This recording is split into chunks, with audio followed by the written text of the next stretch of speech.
year 20. This time, no, Obia very aho kakra. We are in pain. And yes, I've seen many people in pain. Maybe I have an abiding belief in God. Inti minim say nyame nhihye, you don't question it.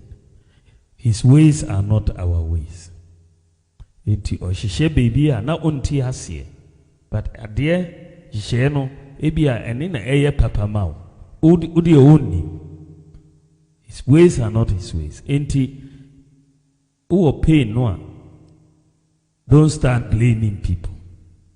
Blame game no about destroying. Let's come together.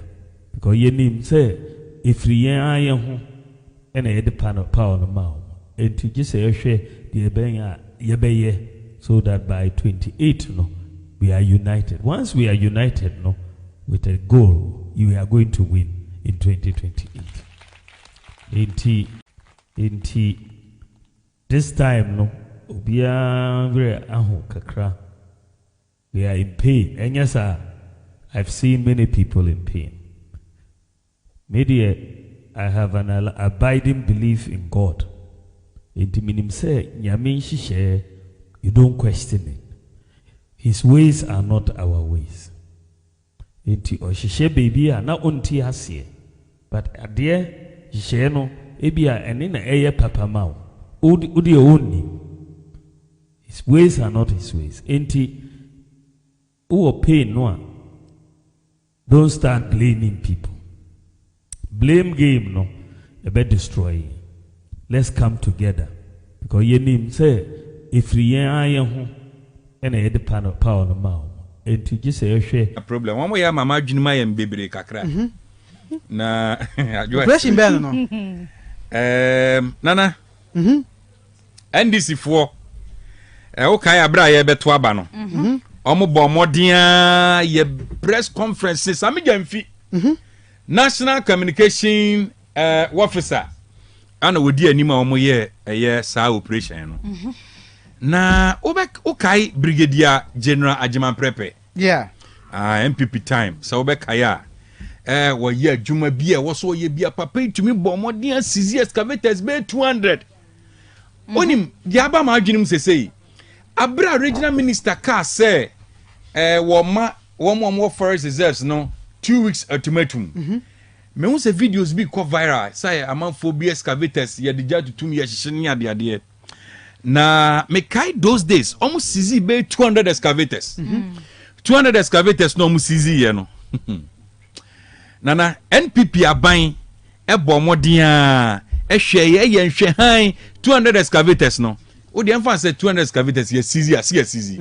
Ye mfa mra kwan so hwe de o se ye ansa na ye ja excavators no. Ye wo ha ye nka bi nhyiemu e na omode Brigadier General Poku e baaye. Brigadier General Poku baaye no within 2 weeks e no release excavators ni nyina. Saman we a okaya on ye beto aba na NDC led by Sami Jemfi kwaye press conference say papa we any MPP for kan bomba ye machination bi wo Kumasi ha obekai Saman no soja ni no man no a omsi o machination bi koso e wo Kumasi ha na man brigadier training crop master the boys abe gum ni ade brigadier ejako fa media ma kan ni Sami Jemfi picture no kra bom.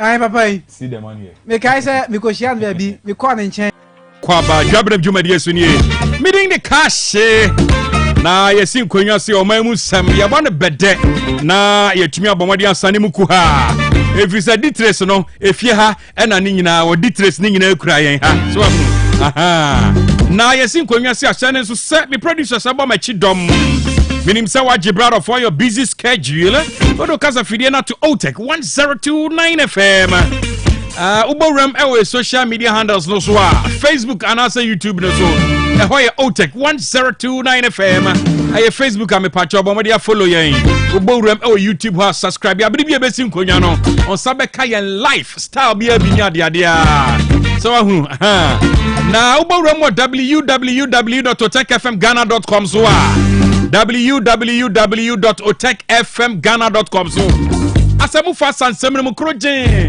Jebre Bowram na kenkan ye na hye no so say ho adan so betumi tie yen live e we tune in app no so OTEC 102.9 Jumedi ni adebra won channel so say bia kasa fidie koduru nyina no information centers ahodo atwa ye ho ahia so kura Jumedi nim live inti Bila radio wo supeni GN radio e wo London na ye Dwabrem wo UK mountain so a Santasi Fonso ekuramu den high OTEC 102.9 FM Dwabrem Jumedi esunie once again meeting the cash mama ko ba jatondia Dwabrem da me ba nana kokoto ne mama adwo atando ba be kame ho ensem ne satie ni bebrebe me ba sisia OTEC 102.9 FM, the pride of Ashanti.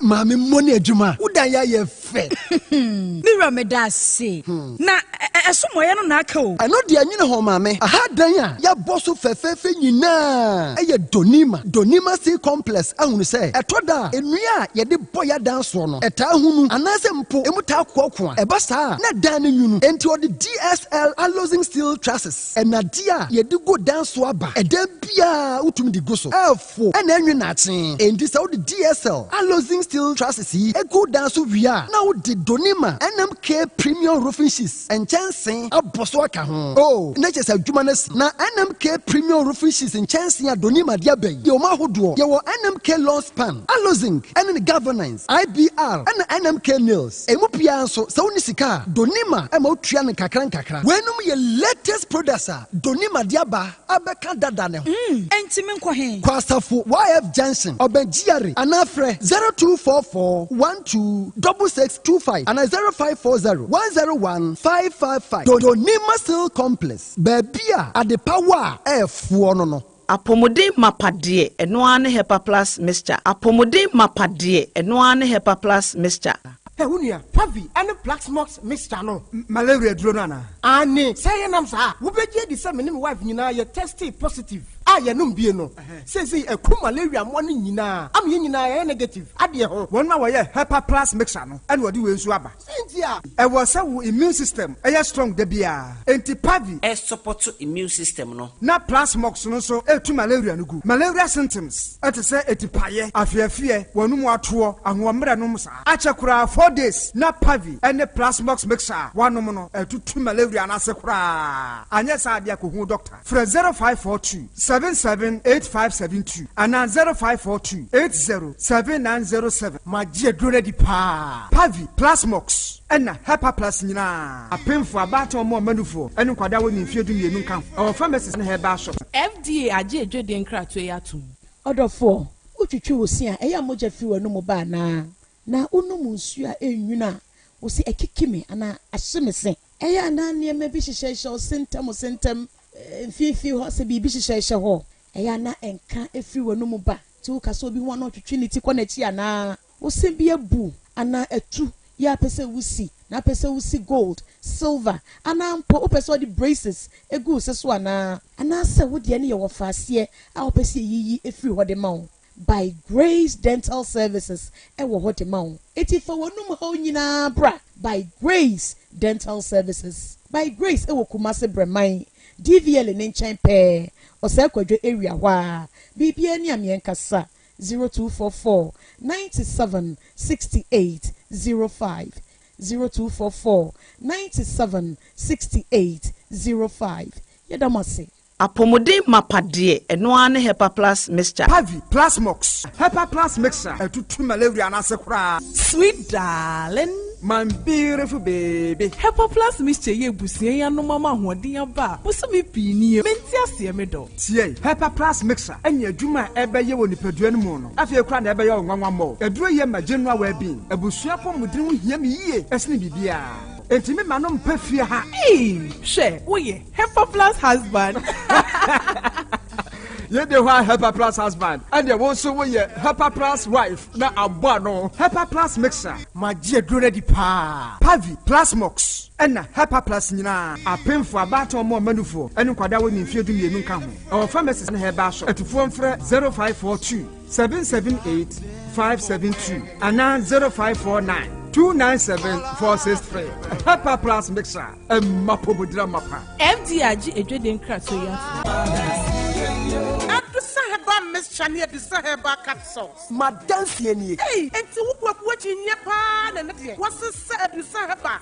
What do you say? My dear, wouldn't be. And not dear, for once, my jewet at Disaheba Messana, who come from Mammy. Oh, my number Tiwadansi. Miampa Caneno, Namis, Namitina, Chicheme, Nami Coco Yadia so teaching me. May no more Disaheba Messa, and the Maya free. I do some radio, yet tried you when you watch. Yes, it's a young rock as ah. Miss say, a person crying to my team, baby. Sanya do Saheba Mister and come a woo. Now, what don't I cry? Miss Mabua Pasu. Nancy, Ujina Brand. A fire do Saheba capsules. No, says a Mijina, who's a me a Bamamua. I jenny, a young crap. I do some way, or beer to me. I just a painful. A battery I want for down for anyone I wouldn't fit to me. Kumasi, at a phone out of Fonko to Saheba Center in the clinic. I was swimming macro, go filling station down Wemo, and a swam a Pentecost I saw down. I feel and then I have a shopping from a CPM. 0500 110 115. I do Saheba, my dancing.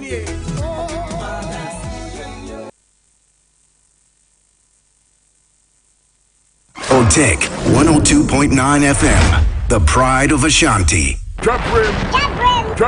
On OTEC 102.9. Yakoya ya sign aba. Mamia Jwa Tando and Nanako Koto Abakame Hona. And I mean news for me home here. And Nakuma. Kahe. Saboko dear. Ah, to him. To him.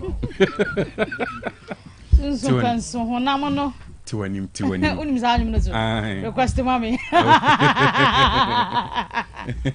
Come out waso. Oh, Nasankafa. On Sako to attend. Mrs. Soon Penson, Honamono. Oya do bianco mfadu ho. Oh, nyefe. Bachale. Bibia be come. To him. It is well. Yeah. It has been well since. Ona woko me nim hore. To him. Nana. To him. Ma wani so hwa me. Yeah. To him. Smiling na me. Onzo adi wadi so. Radies. Manga sesre Mrs. Smiley. Hey, ni teacher your chama de wa ha me pa. Charlie na pom to say. Who grass ni ba na smile dia. We na be musu ni na. Say bia boko de. Crack. Do board ya say. Krom so edin. Krom edin ni ade. Stories so ba na eba. Bebre. Na kania no minim Tinibu anase we wapko. Tinibu ana wapko. Gas Kania no I dundum no. Ghana Ghana had no mentias. Wapko. Omwe or de no moye. Na Unless on the cat about the class of my maintenance navy. Last week na me say. It's a me bisa say no. Omo we na bia na gas nim. Tinibu na mfa na gas na ma. Nti we Tinibu ana say ECG ana say wapko. They're not more no maybe. Hey. Say be Adam. All right, okay. Give to your warrior bagana. Why? Waba. Give to your warrior ba. When? Oh, Shimde. Waba. Wabagana. Wabedru. Almost say NSS scandal. Give to your warrior Mensa returns to Ghana, set to report to NIB. Ti Waba. Give to your warrior waha. Also bana obe face the econo. Yes, and yes, I have had 50 million Ghana cedis. Bosumi biya. Also ko yano. Also ko yini no. And I'm so some new na your mono paper and Hair Plus Tuesday. Why? Okay. Abusia for them ina se. Dwabrem so ne braso sense we twu aba fonten fidie so no. Yini baako etase ne de esom. Won de do so pa. Na Sticker some about me last. Sticker some the hand. We make a Steven Amua sticker. OMP. Sticker. Sticker. Person also MP. Sticker one. That's someone. I'm phantom last story. Now, ye call KJT. You the fortune say. A Jordan pen inform wow mutibeya. Abaya ben some man mu ya. So much sumo. Meter back na. Light bill. Na mpanyifo no why? Light bill I'm the sumu. I'm the cabinet. Ketia for the sumu. Na 2.3 million Ghana cedis. Ana ECG for akutwem. Entiama mu the sumu. 2.3 million Ghana cedis. Only. Hey, any only sir. Any only sir.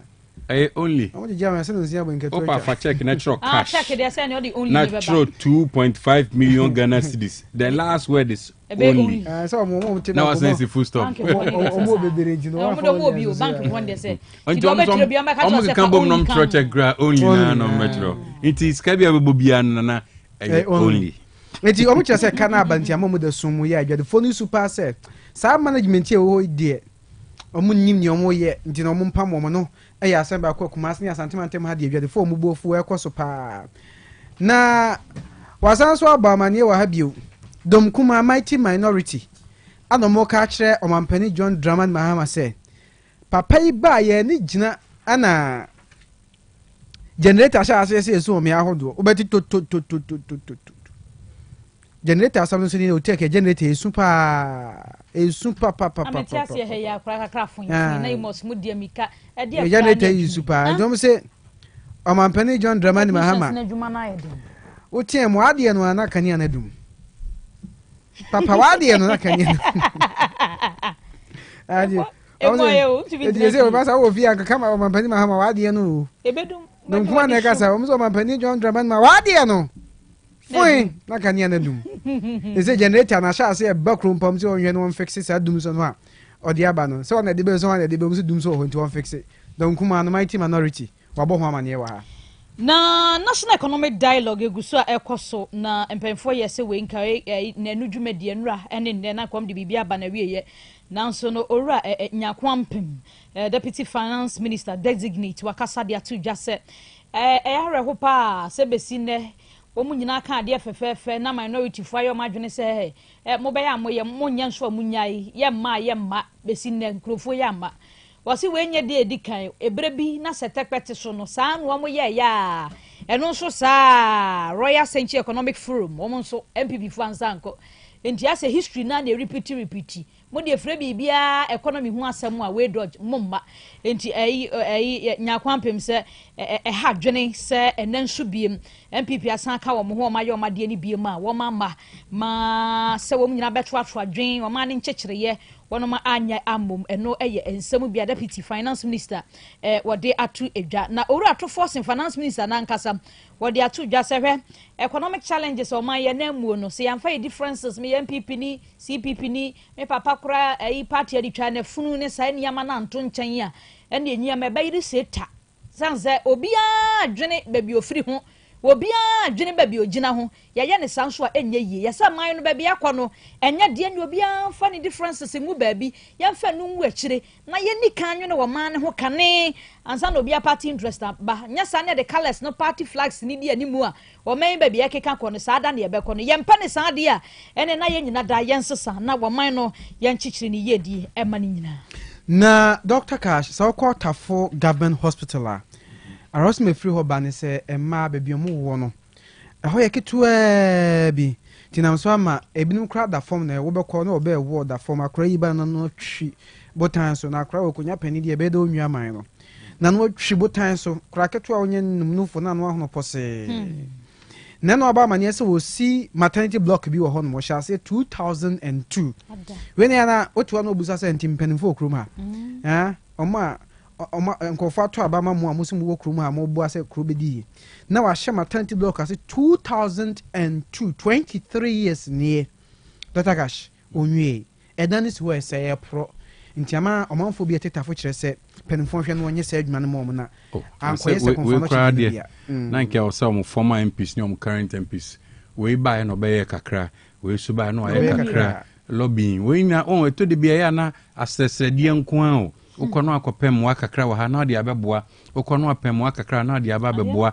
nti nkomu nyina apem wa kakra de boy na be see Vincent so a on kaba na ono so pe kakra de aboa e bia mekan kwankoma wie maka nyoma kitinkiti bi on anka Vincent so on we ganya nyoma bia na ye kase ye twen e bia assembly no ana ye kase ye twen ɛyɛ government no ɛtɔ de bia wo MP no wo de uti wuram lobby ɛma ade no tumi ewie payo a ɛno na ɛma ɔmanfo no bɔ waba so ɔmo tumi dɔwa ma oyɛ sɛ wo nkɔ MP ni biom sɛ da bi da yɛ ntiaseɛ wona so anɔpa no abɔkyenku ofie na wo sɛ amanfo no dɔw but wei ɛbɛyɛ den wo nkɔ biom kura mɛka sɛ wo nkɔ okay yate bye bye na for 23 years dan si hɔ no mu a airpro too much si hɔ airpro no mu bebuogu structure integrity ɛsɛ nyɛ ntigi no bebuogu eskanahye nti ɛbɛsrɛ we de Dr. Frank Amakon yɛ sɛ ɔmo ba saa abandoned projects ni ɔmo bɛyɛ inventory no making inventory no ahwɛ nti no ɔmo hwɛ tafo deɛ no no ɔmo hwɛ na ɔmo nyɛ ɛma wɔ no mo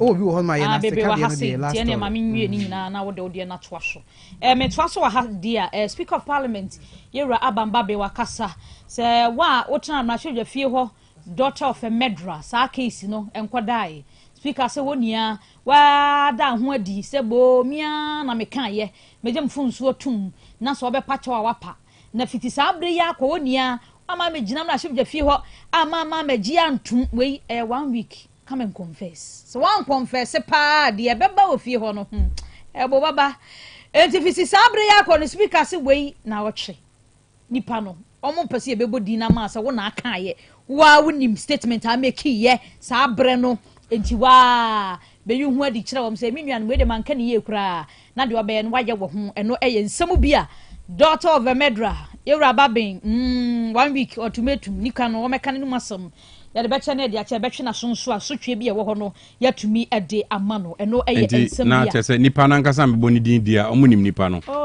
ebi ana on sɛ de video ne bae na kofo bebre na point as we ne kan but I know say within them ɔmo nim ade so mo nim mo na mo yɛ ne hwɛ ntali so ne yɛn hu na mo te wɔn so mo hu they know nti we no ɔsɛm pikro no 1 week come and confess nya saa de a okay o take the necessary action against Nisa Nipano.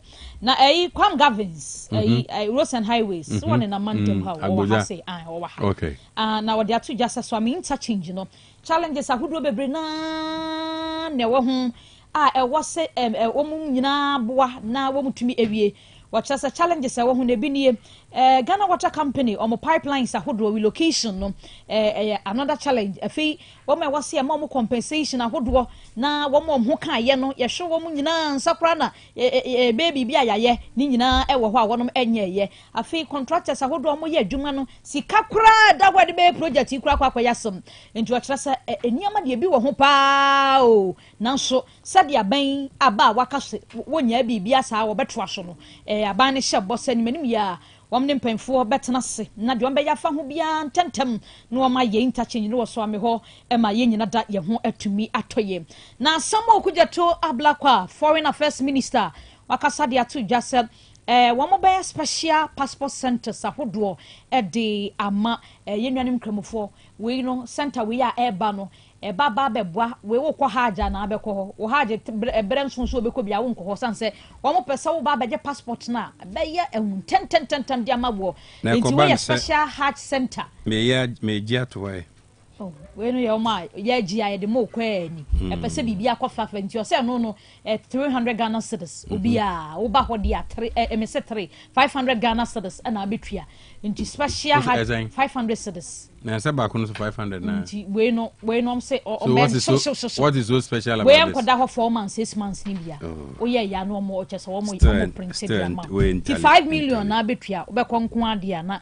o ma ye ni intent ngan cha me brasam say we entally ya ba say dia ni ensam say atitugu ya ko hie so about one person so na baby out here no e ho na MP Honorable Dr. Stephen Amwa aka Sticker Wakasa. Was say apologize or retract. Or ours pause how we lost 2024 elections across elections. Dear, also apologize. What's the MP before? Executives. I'm apologize. What should I say? I said by MP before the intro. Or me, I say, or my pablo cobia, or you Yamaho do be a course. And I bet you say, I'm the report by report Nimono. And I bet to just say, or my can send you more. A good, according to MP, no, a good in hoofing. Na say, ni image, ɛne mpɛsua ɔwɔ soɔ no ti nea ɔka no sɛ ɔna ɛwɔ amanyɛkɔ ne mpanimfoɔ no ɔma mɛpa na kyɛw a nyɛma bɔne ahodoɔ a NPP foɔ yɛ nenam so mu lusu yɛ nyinaa ɔba bɛsi ntomagofin no wɔ abɔnten na obi yɛ hunu nti ɔma mpa kyɛw a ɔbɛba abɔnten secret ahodoɔ hɔ nyinaa hɔna mu ampa kyɛw a NPP mpanimfoɔ na ɔma ntam mu no a ɔmo kɔkɛka nsɛm a ɛnam so ɔma ɔma twerɛtwerɛ nsɛm bi afa ne ho a ɔkyerɛ sɛ nsɛm no agu ne ho fi no ɔma twerɛ nsɛm afa ho a ho ɔno stika no ɔyɛ ɔno dɛn na onim so ɔyɛyɛ sɛdeɛ onim so ɔyɛ nti na ɔsɛ ɔmo mpa kyɛw no ɔmo mpa ne kyɛw ɔmɛpa kyɛw stika nkasa yɛbɛtie ɔsɛ ɔmo mpa kyɛw according to stika ɛnyɛ stika no ka we will pass it we will pass it ɛnyɛ ɔno a can't he last week ya so nya na so na yera mahama kasa we ye no gina ho what can say no we will pass it kwa me we stay cancel na mnyam birthday eti na before beka we will pass it no later the obeka adana Ghana for mu ye na kufa do sa ne ho to no wie na obeye we will pass it time na stika sun ye no stika mo kai semre bi obetena TV so na radio so sun oh ye kai na me nima de krontia no wosu ati na o mpani da adwo ma bre so ba ko no na so mo se o ma na obesun so tro bi no videos na ho se ma twam okroma pa osun wie no ye we will pass it se osun ye no benya deputy minister okay na we sun gia adwa na ma me family information na dia ma me mra we special executive producer yeah Efie edu birthday die ma menye free ho yi so obi say efie edu midim ho hwe no so mo twa dollar do something na me usa no dollar no wa ha na de ma menkan minim say ska dollar de ska be won ho osan de adwo ha ayata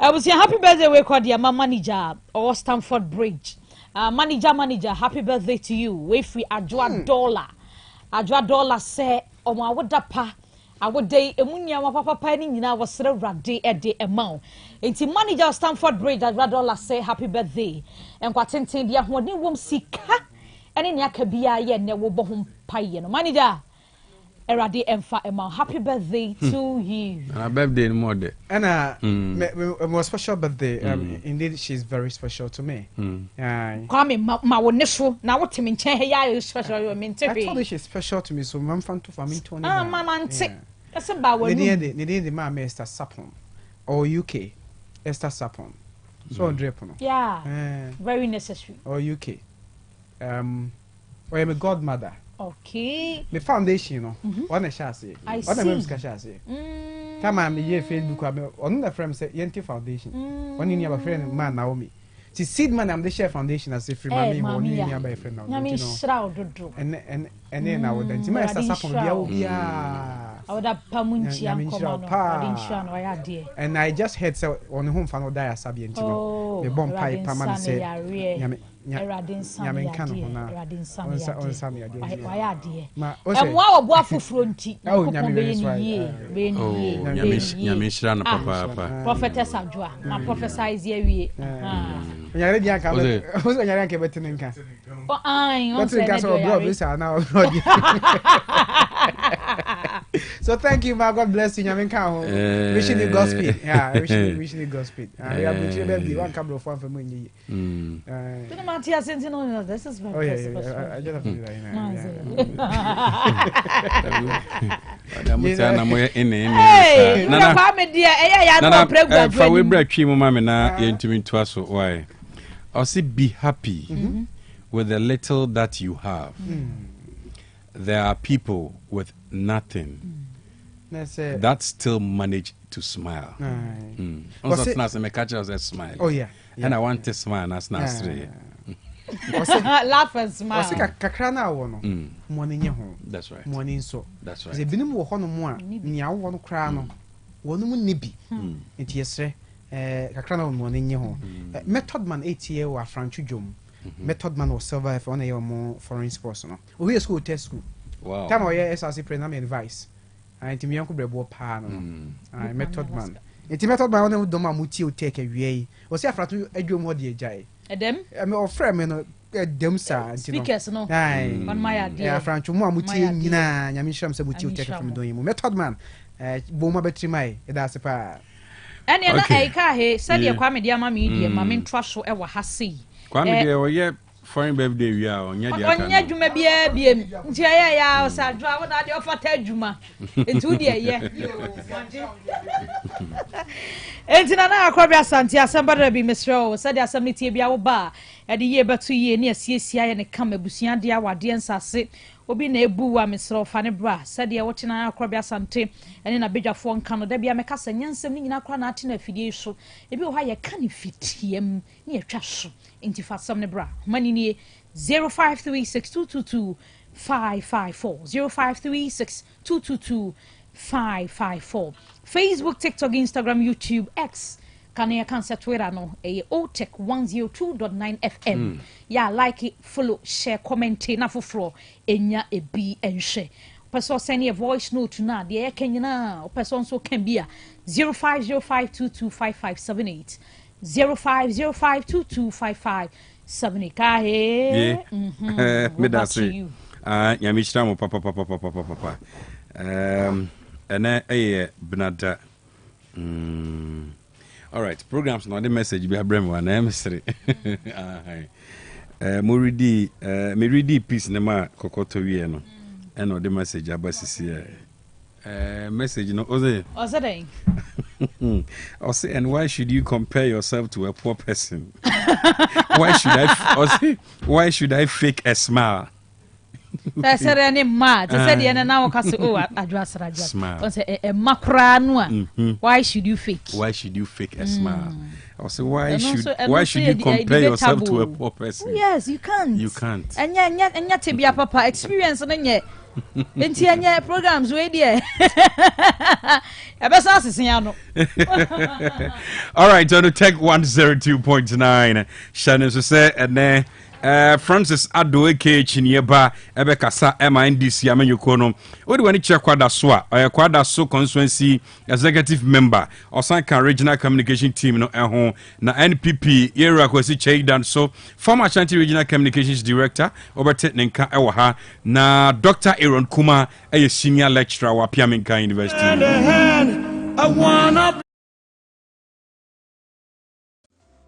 Great honor and a deep sense of responsibility that I welcome you to this National Economic Dialogue. This gathering is more than just a symbolic exercise or the fulfillment of a campaign promise. It is a decisive step in our collective responsibility to reset Ghana's economy, restore confidence, and build the prosperous future we all envision. Our nation stands at a pivotal moment, and the choices we make now will determine the trajectory of our economy for generations to come. We are not here merely to recount our struggles, nor are we here to resign ourselves to economic stagnation. We are here to seek solutions, to adopt strategies that will put us on a sustainable growth trajectory, and to ensure that we build an economy that works for every Ghanaian. The insights, diverse perspectives, and actionable recommendations that emerge from these discussions must transcend theoretical frameworks and drive real, impactful decisions that will guide our national economy forward. Throughout our engagement, we will focus on practical strategies to restore macroeconomic stability and pave the way for long-term economic transformation. This includes developing policies that stimulate growth and create sustainable job opportunities for our rapidly growing population. This dialogue is a defining moment, and our decisions must set the course for a more resilient, prosperous, and equitable economy for generations to come. My fellow citizens, I know that the road to economic recovery will be challenging, but we must not relent in our... Right, Namako, this is it. Now, I'm for a quantify Hajj Village as against National Cathedral. We any komo bibria yebedi ene awie, but yebesha see a free economic national economic dialogue no any NPP boycott so far. And also omanfo bisa hun sem say okay fine. Na NPP boycott am boycott no. What is the real essence of your boycott? Now say ti amuti atua sisi yi emfaso de ben pa na se emfaso ben na wom se dom kuma amu mrahye bedwafie mo beti atua because ya yete mountain so no ana ya ye ni brahye bedwafie a yete akire no de ehunu se dom dodo no omodoso kra buruso kra sen eye dom kuma no nti se koba ne se omukotena mrahye bedwafie na dom kuma no antumi ankompo a pe de ye nim no dom dodo no tumi eye de ompeso omo ye bia sabato still omedi animu the business of the day na otumi sa adwenkyere kese no ankasa ekura omo somebody ombeto so aba ni nyina esu kura wono but ena ye beti ni oma bi ase eye discussion bi a o se de to form na obetumi the WhatsApp voice note no so asia me 0505 225578 0505225578 abakwasi yeah wale memo akwaba yeah na minya na mpom to say kakra Abusu no so obi an ho ye. Boko. Yeah, me wo fast so George ho ye. Obi an ho ye. That's right. That's right. You the body say. Francis. Dr. Cash. Saboko de. Yesu adom ne mo pai boy. Kasa memem. Why? Yesu adom ne mo pai boy. Wa ba ba mu ti kasa memem. Erade adom ne mo pai boy ho ye pa. That's right. Very good. Say if you so boko. Erade adom. Bi aboko e da kwem. Ederade say. Abakwasi? Yeah. Yeah, my memory ho. You share the National Economic Dialogue no. Any NPP boycott and saying koso ehase wo vetting committee wa brajubedi ne koso twesan mentwensan vetting committee there o the vetting abefra o de ni nyina so kan obi oh me ana me de aba be share on tun say ya NPP boycott was ro until we discuss the dialogue, then we come and see what is going on through the other boycott and so. Rango course between first deputy speaker, chairman of the committee, and Yera Afenyo Ken. No bending. And no so. Of my deal. My mentor, a tifo in Anna. And check a sepa former president, His Excellency in another Dr. Economic dialogue, no so manco.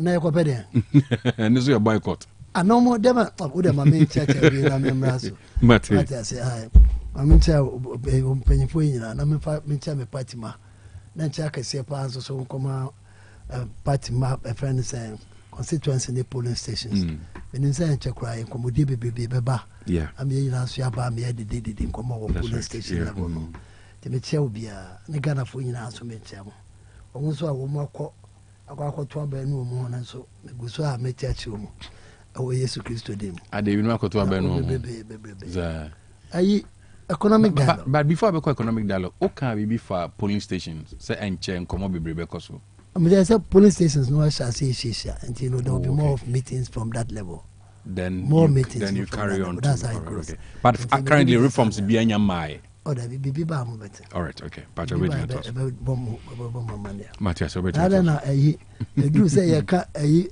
this was my so mo ba enche ya so ya die mo ya mo say na bibia ama da bi obo so na ma me bisa say yeah ma so mo ma sha say din komo na ya mi sha so na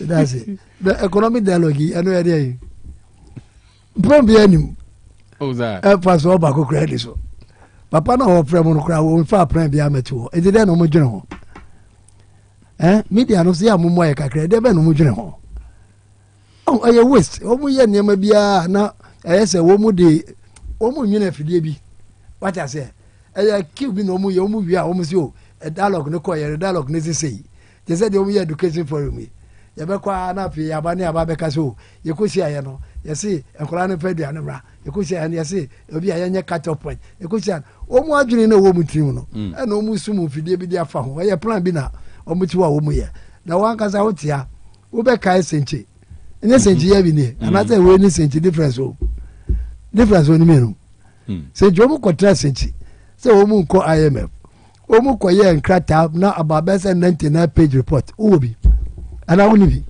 senche report ni bi e ba wo de yadwuma mahama ko ya o etino man de be de no credit nyame no to be honest hu ade a opese o kire na bibia a opese o ye bibi no aka wo ba na ka wo do ani so ade hu abeto board ne so na manfo adwene around that what I say ne hu se papa no de opese o ye ni nti dia ne yenso ye be kan ye de beboa no yenyi bi mfrim ye fa bi nka ho yenye ni sei anase yenye ni sei umu wia but me pa jo de me ade na mama de ato se umu ho de me ade nothing and on one kasa so fa bibia mai and on timi so fa bibia ma said the lawyer for can almost say nemo that could not have it.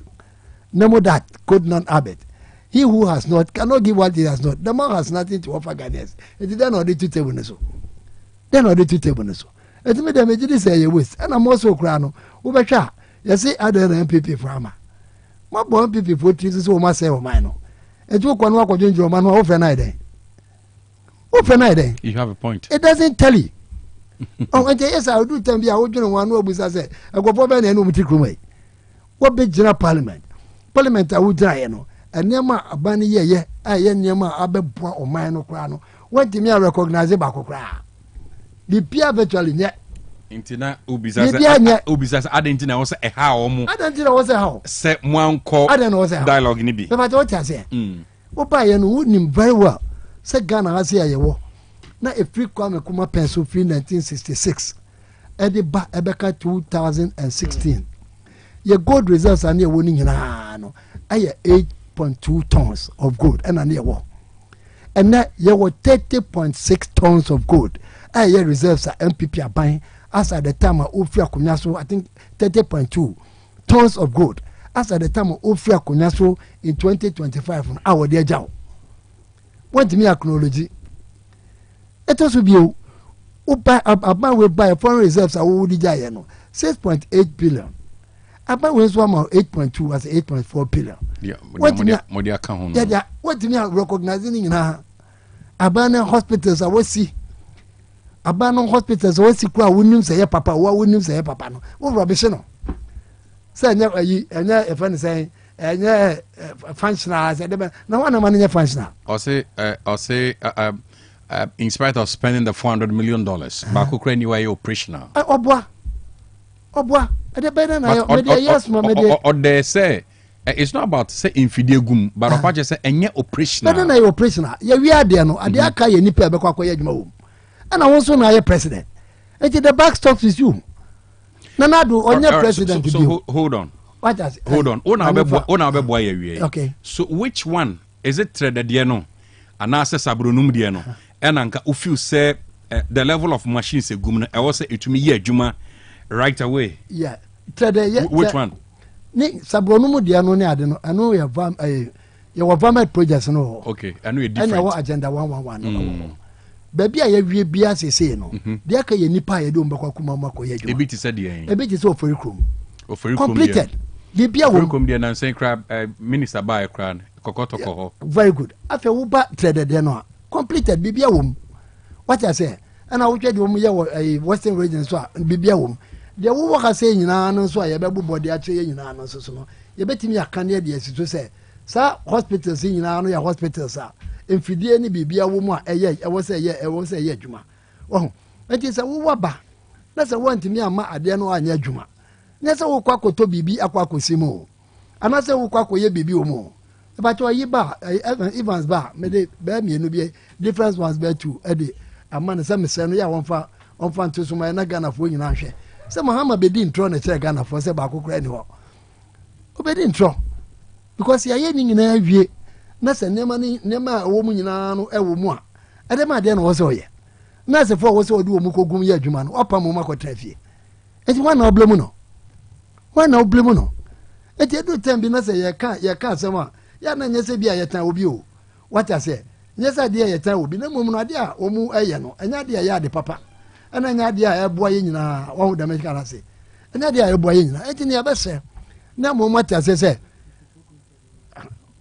o foi krom ta wo foi krom de nyina o me pacho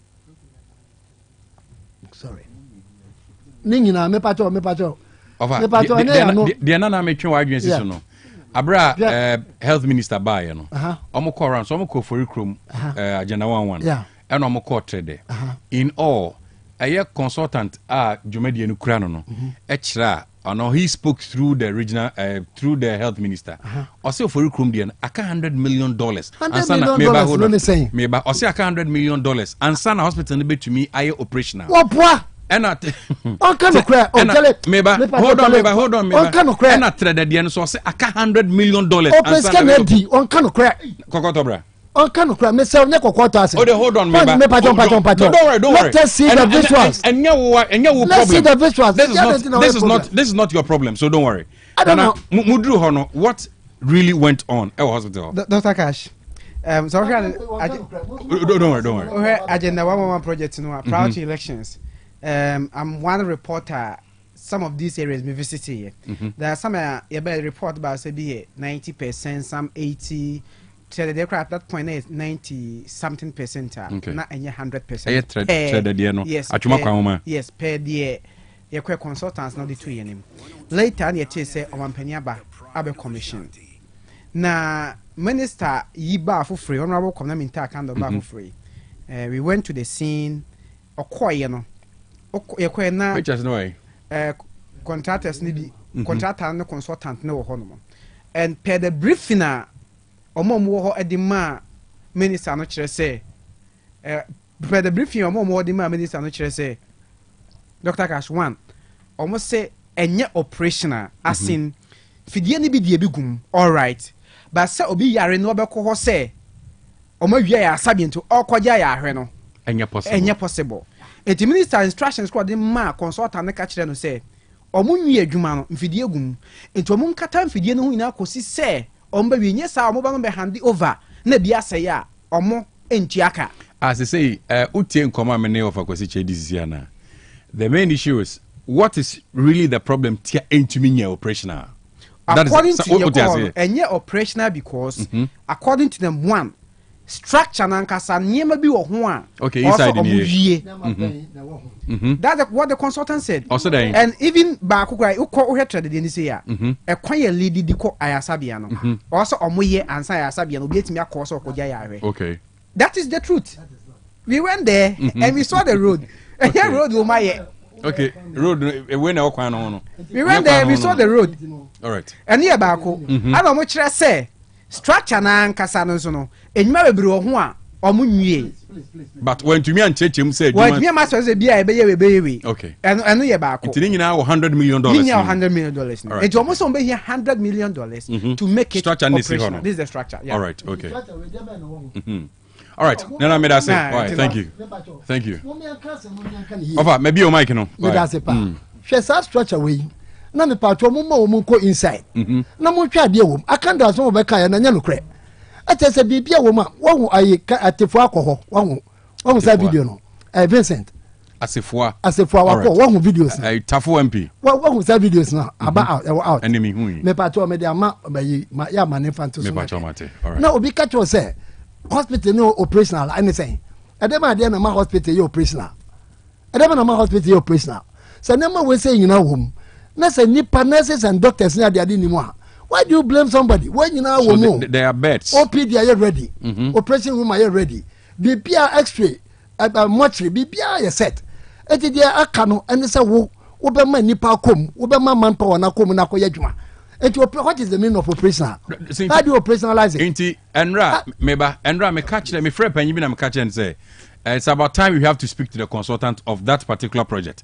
No one can say the entire. And then NPP also has that reason or the cost to also face the contractor. Why he's also saying, say, to me your operational, I just account $100 million. And I can emphatically so please can Eddie. The patrol team. I didn't want to say. Me too. Hospital no are you operational. All right. And be was here hospital be aye. A bit to me. So that's a funny doctor for Bamu on bet me attend to OPD. First, no almost say furniture cranium. I'm not say furniture nim. What is the mechanism? Sure. But then about one time will be who say, Adiano, okay. The patrol, yeah, no, oh dear, you're not to swim. And they may know what I say. So, what when your nurses, doctors, any baby will be a 1 year money cotton. Bet me a juma. Functionality of a hospital, and saying, already home by catch as a furniture crabinim. I must say a binim. But then I dare the pay say, be a woman. In fact, generally, say, do tell me a no more blue. I was like, me can ye. Nanka, and this in Iba Became. na wo ka tell say akɔhwɛ hɔ sɛ na teɛ na nipa kwa na ni begwase na na ni megwase. That is why me the reporter okɔ hɔ betena o nkyɛn no ka de akɔ still o pese me then na o pese me sanka me ka structure na me hu ade wo structure we hu betimi a complain but everything is intact. Oh yeah, a mistake you. O say central for a mistake. Central ni okɔ ye refined reporter no better no ka ekwan no a ekɔ hɔ. Fine if it is on third, it's on third. Ekwan no on some nya hokoja. Say ekwan no on third, doesn't affect the hospital. Exactly. And this is what the consultant is saying. Consultant ne ka saying. So hospital no si one ankofo kra chegura mu a friend saying Star Hospital in Kitwe cheap compounds. Look at this hospital for almost about 100 beds. Obi Nkasa hospital near the Bonio. Meba female ward are you ready? Iti meba more people for Nkasa. Have you also to money consultant na din komo bisan nyenti Nkasa to your operation. Person obi proven me wrong say. Ade no your visual anya your for can just what you see. The project is there for everybody to see. That means so with all due respect. What about I say kana atefuwa versus asat bonne yi na ye nwa ya be say 5 minutes bi pe na wo wi a ye nyina ya be ka no credit a che ye ho sa de no ye no credit anase nya no credit. We are not doing good for ourselves. We are not doing good for ourselves. What did they make an say? See you know ye tell say hospitals no ya ye e bebe ho a enema wom e bi ho a ye nwie ene ade no tin ye ka say completion of the hospital ni nyina no amount e be hia say e de be ya adwuma no e $1.4 billion. 1.4 billion. Ene ya ka say ni nyina completed one ni nyina de be ye. Ena je ne so na nya sika ya koje free obi ho. Enya loan. Sika ni nyina ya oil funds. Sika ya nya free oil mo. Ena de nya e free budget supplementary budget support. I know it is from the oil. Minimum. Yes. Eti no nya dia obi baba betina say aka say nya say. Ena de no so ni say the more contractor ni ye na dwuma no a presenting na yi ya fa ni say in certificate baby a wo ye dru no ni atua ne ka no wo ye dwuma no baby a wo ye dru ni atua ne ka. That is how it is done. Incidentally ni ye say dey we nyina almost about 88 or 80 or 90 of them na obi anti complain na kofo we ba ya pe na afi na ye hias ka say na ho ni hias ka say na ade na ho so fa adwene papa bi nya na wontimi complete. Why can't you complete it? What is MPP complete complaining? But the hospitals are there and obi a person hwe agenda 111 onko YouTube na bo agenda 11 obo no obo region no obo no obo region ebeba. What is the mechanism? And what no mutracha ha say ameka sen kofo we o man timi amma amema even one completed hospital and as one functional hospital wakuma and DC did not give us one o man timi amma ebi eti dem ade bi o man timi complete one hospital Ashanti region have farm. Only ni say it being operational no and I say be share dwuma se no. Man panyin na ready so obeye or so waka say eye den a or say hospitals no hia pa. Emma me cry was it yesterday na me ka say project we die mo bia mfa so bo bia mo NPP because NPP are buying and na me can say me wa ha agenda 1 is one of the best project I mean many that so pa because of employment at Edeba and until many hospital no. But it is all the state say bia say na in front one na we no e betu aban say e bia OTEC for the hashaminsa say main sister studio hanom emfa mo my wo beba air condition ma sister no bibia wo ha interactive here ma sister no me clock foforo bibia ready but obisamia and e bia na meba e bia na obi afa kira ba say oh cash air studio na wie but enye operational no say ko for bia meba me one mama ncheche ma se ma won temase e bia na operational no e bia na ma me so nche me dem no oh mama manu se memo akwa mo aba e bia na computer yesi hey nioma bia wo se boa computer no ma na adwuma no me fa hu so nti da obi re obeka se enye operational man ko phone disable me point no say OTEC ha obi and deceive me OTEC ha say kwa yenwie OTEC ha but it's functioning. Oh, okay. That's what you mean. All right. And I'm a boy. We say we are one metre ha. We take a bejuma. And then we take a TV station. I'm a boy. Which ha? Omu yansi say be down. I said get to war. Ah, omu TV station there. Doesn't mean say we take in the function na. Eh? It's a part of my video number. Name na yanhwe. Ye via e me dey ama papa. Ye via na omu ankasa no omu so ye go omu enu ase. No man I find say Chrome Hospital. Of I would check baby. Okay, me, I would have me na minimum. What I say, and I say, ya buy and you say, aban ya MPP aban ba ye no hospitals bi wa oba betwe ni enwie one complain wo wie ana won the mechanism there was no complaint oba wo wie hwe oba bi bit say government projects ana wo ha hospitals ana wo asanteme mu ha ne ye aye ba beto so aye ho adwuma hwe first 5 me di say mu nyina mu kwohwe bai onipa no ote ya no koko obi what I say wo twa maso kwanta ya wie wo twede ya wie sabro no mu ya wie drobon so ya wie so am ya wie enso so no one test obi bowa say ya nyeska amaye ya nye we ya amaye but it has been done say say ya ba ye unwo bebe te say hospitals are na ye under a friend say Iroject project president Kofo time and Kofo we be di ben fie nwotwe o ma ntimi anye o ma nwie aba we ba ye tepa hospital okoko wie o wie Konongo district hospital okoko wie a friend say Formula hospital o wie Kumawu hospital o wie a friend say Formula Kumawu and the other ones account. There was no comment. So what are these people looking for? Omo pede. Yeah, and then obi bia your problem dem omo. Mo be pesca dia ade no want me yet. Want me yet. Because already one asof one share dey no kai. So the be be ma asof one no na asori for no ma ba be. I say missionaries no. We are bravo. Mission hospitals bia no aban na tu omo doctors ka. Mission hospitals na aban na tu doctors ka. Na wa aban tu doctors ka man wo confess ka when na dey akwa hospital no. Wo confess ka when. Enti no message say they are ready no. Omo man nya dwuma. Omo man nya dwuma kan do na nkasa wo gina no say miansa na are ready. Then. O say 3 of them are ready. Then. And miansa na are ready no. Eye dwuma na. Answer no ye no. Ete say nurse for any doctor for be dwuma ho no. Mo fan koy. Okay. Mo fan koy. So it's just a matter of say you pussy nurses and the nurses that work. It will make the hospital operational and send you operational. All right. It is one yen sir. Nurse how there what's my obeka say and a hospital and judgment that and akonya ne the amount. And the man won't me can tell me that. Some hospitals no baby I do no ni nyina ya de a ye but bia on a level me so bia o person o hwe bia no. But tafo MP call ho no. Yeah, wo. Oh, me na me video this here. Video this here no onyi no. Don't worry. Me yama. What is the problem? Baby, I me so more problem they say. Na me hwe ni mu say Vincent will engage a year contractor no. Anasa consultant no. We bisa ni nienti a o ka say. You get what I mean? Me so offer for ni bi ho. What I say? Some for wa o mu understand machines no na dey keka ka ho.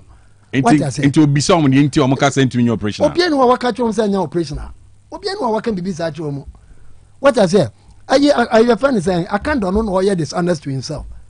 Na kwa ba o de opekra na say ba kokra no na o mawi a ba ko no buza say eye adwuma. Ye wi ade be na ma ne nya adwuma. De be na ma ne nya adwuma. Nya na se for no doctor for wo say kom. Enti de me ade bio na koye problem ka say we de amaye. De be bio.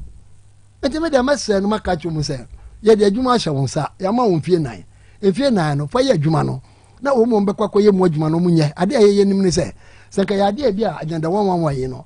Ye betimi ahwe na bia source of funding na ye de ye kakra be bia na etimi CCS kakra de ye no. Etimi CCS ka na ye wia. Ye betimi de ama in the form of a partnership. And as I saw you be na baba beje no one wa operate at a particular agreement na ye wo maye. Na mom to tell them say o mu mra no mu mra maji no mu nsi no. And that they amagini say is the right thing to do. That's what I say. O mu sika no way. O mu jesi no mafa na. Missionaries no. O mu jesi no mafa. Conditions burn down. Okay. Let's be serious. Conditions burn down. Wow. Ati no megidi say yam nyina na yam yani na ho. Na make sure say that project we and that project was ye didi agro. When it comes to the hospital projects and that there was ye didi agro. And I walk as a wo yare a menye ni say beba bebusa say we MPP ni anaso we NDC ni ansa na ahwe. Obi abekọ ama na koye. Megidi so mo nka so mo wura hospital ho no. Omoye mo ahwe mu. Because NDC could not produce one such hospital. E Ghana, not one. They say agenda 111 bi. O ma timi anye bi. What I say? Me try asa memo omonya video no. Menya but me network no. Internet no mo am ha currently but. What I say? Clear. Mami kuti Francis. Bibia me lande na Francis mem. Wow, na me dia mami ni kan na me ma Ghana ponte ase say. Die di kan no. MPP aban or the sa project we esi na ne so sɛ wɔba na ɔde aba abɛboa ama Ghanafoɔ nyinaa no ɛho atɔ yɛn project no ne nyinaa no ɛkɔ n'anim bebrebe kɔ n'anim a ɔtumi sɛ level sɛ aduru no ɛwɔ n'anim deɛ ɔwɔ fam koraa no sɛ the Dr. Nsiasare kasa ɛna ɔsɛ aba bɛsɛ 70%. It is there for everybody to see. Obi ɔpɛ sɛ ohun 11 bia no sɛ deɛ medical aka no wo deɛ wobɔ agenda 111 kɛkɛ wo wia na wabɔ region na wopɛ deɛ wɔ hɔ nyinaa ne status aduru nyinaa as of December 2024 ebeyi na the amount. It's all on YouTube. Even the video me who say plant ni adeɛ nyinaa bebe wom ɛna meka ɛti wobɛtumi aka sɛ wɔnyɛ functional mepa to ma ne nyima me so na me miama deɛ meka ya still on tema say oh me ɛno kra na mane fa ma me na ma ye bibia wie don't worry so kasa wie kra still me ya to ma ya o mahu sɛ all that is needed for the hospital to be functional no but it is at the doorstep of John Mahama muso mo ya a mistake kakra mistake na me say mun consult mun ne ayi consultant ne kasa no kan che mun ne na consultant ne de so na mo the project on na the project is from the scratch and order one mark when am bie everything is there bie and the consultant ne de consultant ne de no feed the health minister no with information say dey no to me your operational na ye here $100 million one kasa wudidi oh there be dey me enye dey me gidi o you are refusing to listen to what I'm saying and I make her say ono na mo the project nation nsa ono mo feel so technical no ha mo de man no ono aso na the same person or catch health minister ne so ye here be $100 million and sana tumi ay operational $100 million no say ono no oka na me consultant hospital ba ko no na $100 million no here me say mo mi enfesi ade no sa ade no de yesi obi a wonim se dokuna abene kra no ase ahia sebi otumi hu enti no me obi me confuse e me kan che say hospital no enya yi sa hospital no anya nkora hospital a eye chimba ho hospital hospital eso a wo hwe ibi na to man ward me kora na it tells you maternity it tells you hwe ne makura gu mochire ho wo wie awura mochire ho na hwe se de omudi fridges na de sisi ho what I say omudi sisi ho fridges a omudi bodies na gum hwe se de hote okay hwe se de kitchen ne tie a wo ni nyina wo ho aye ready a wo se nipa ne kom ko ya adwuma ho na fa nipa anya abana na be ma all right okay yeah thank you I mean it's bad Dr. Cash yeah Dr. Cash my mention with you for yeah Joe program na Dr. Cash my main Francis was an area Speaker of Parliament out that's investigations and go into to identify Nipana or pass it that boss where we very very unsavory comments now. I think that they are very very unsavory commenter. Yeah boss before you go into it your manager my Yensaka Okori from Municipal Hospital and that the agenda Ofori Krom there no I think that over to me at the Abasi say why na yeah he said kono and I still enyanya ready akakakra yeah na network nya better Dr. Cash comment no was a very unsavory one may I sure say any point say daughter of a murderer yes okay as honorable members of parliament obi ebeka sasem na what was it me bupa just leave it there ain't no very unsavory comments. Are you ready? All right, Mr. L. Okay. Just spare me some few minutes. Okay. Why? Voice no Sabeka. Why? Offer. Oh Sabeka. Ejako yanko. Why?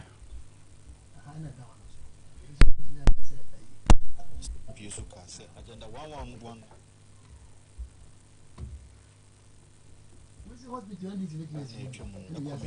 They are not specialized. Miami Amanu Sema Bahana, Medemeni, Ababasha, dear SC. There's a reception. The Tafo NP in your shot or no, Anna Oko rounds Ewo Hospital Hall.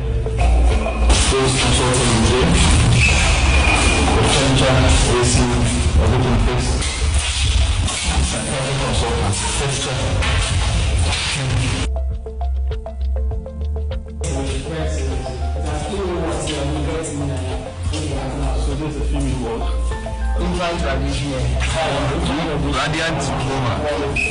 So we're going here. If anybody tells you that this hospital is not completed, they are lying to you.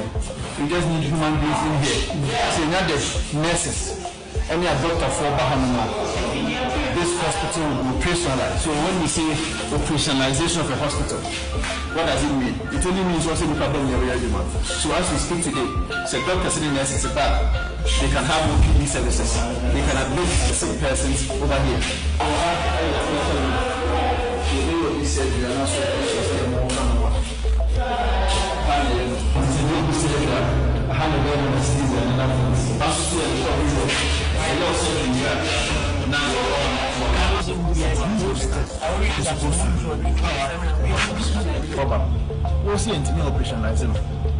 Let us not forget that when a mandate is given to a government, it is given to it for 4 years. It does not say that 4 years minus a day or whatsoever.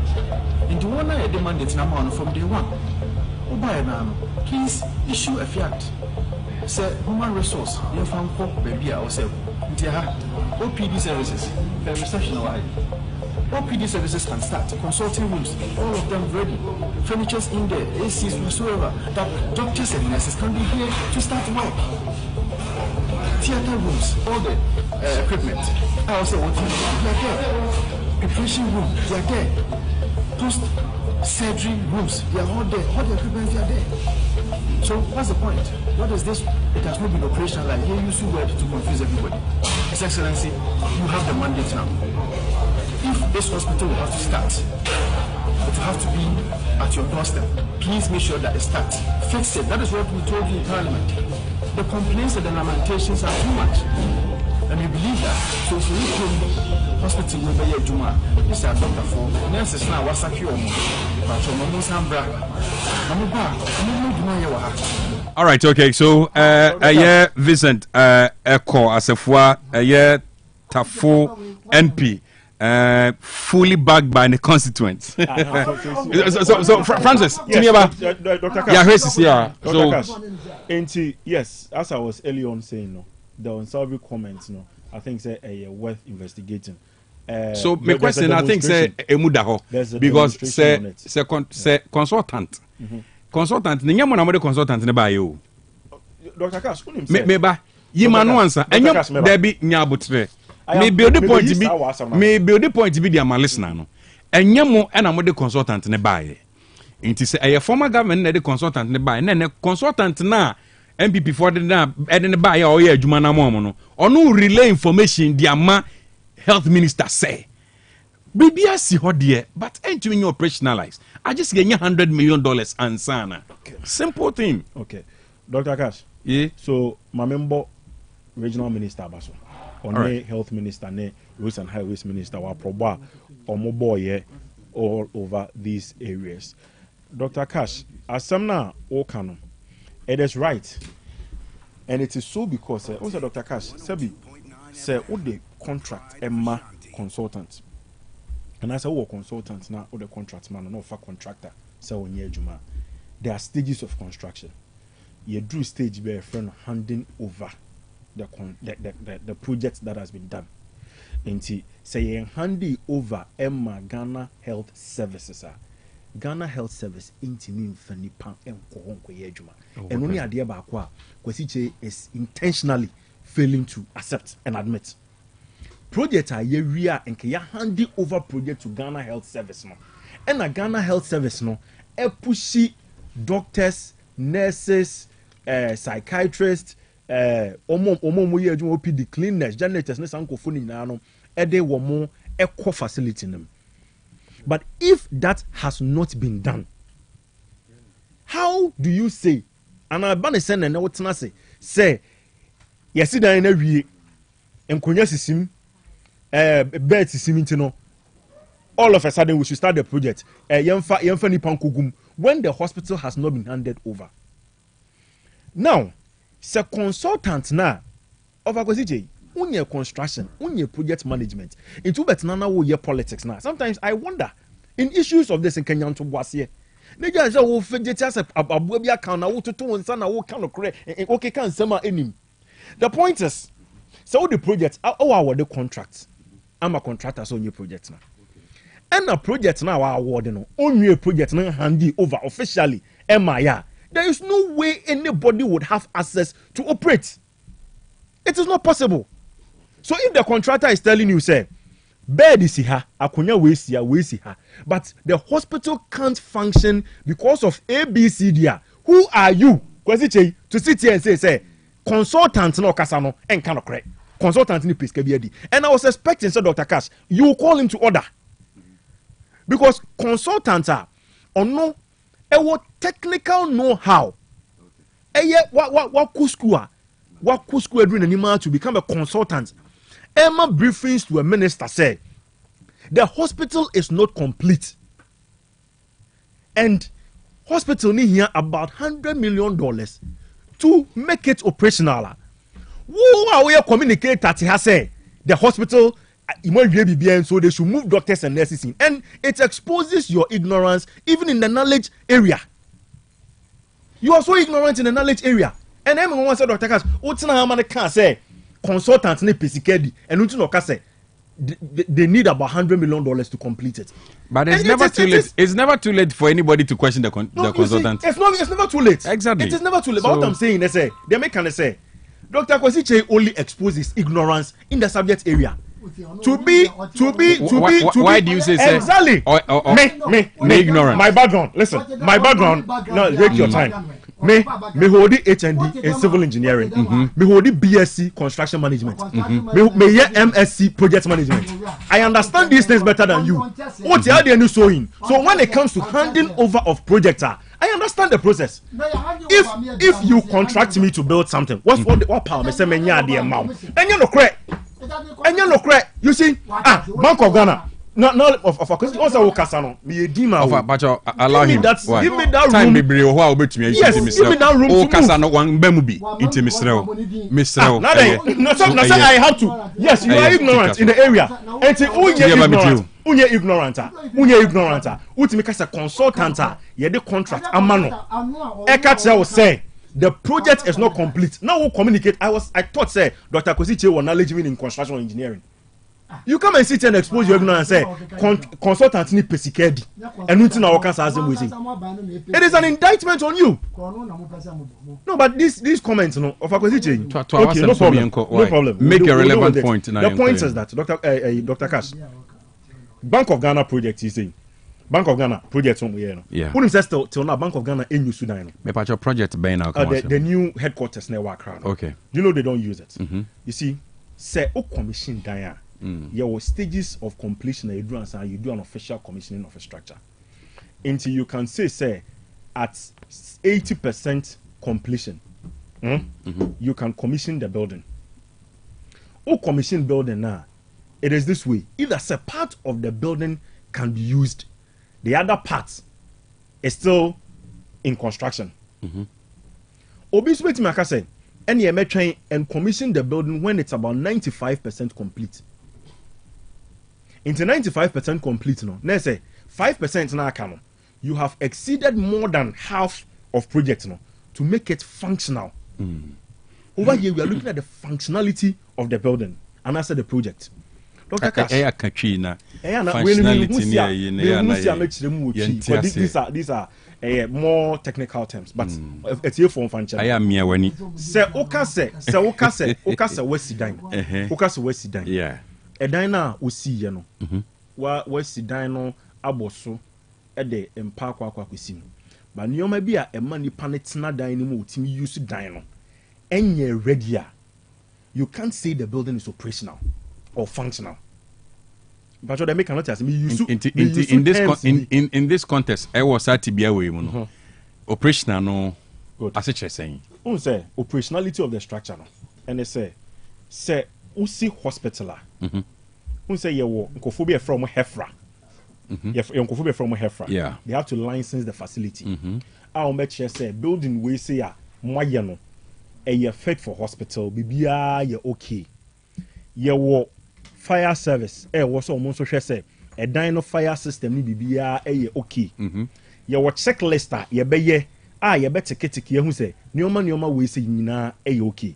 and send you okay fine afei you betimi hand over dino especially say hospital you be hand over ama Ghana Health Service officially you betimi akwa commission abraye nye handing over hand over ma client na so hand over ma client na say oye commission say wo de apaso akwa kotwa dan ni mu a eno de it is for the cameras but you raise our camera thing na ceremonial thing na the building will have to be handed over by the contractor say a dan no mesi awie because we call something defect liability period say me si dan ni wie na me hand it over now na we ko use dan defect bi aba ho a it is the contractor who is at stake ne sika ne ho ba kire no into the air ne say mesi dan no awie say me hand it over mawa me allow ma wo use dan no okay ti say me wie na me hand it over mawa dia me dia mawa there's something called now sir the whole defect liability period no say okay be 6 months you should dine 6 months to maybe a year I hear say defect because that time no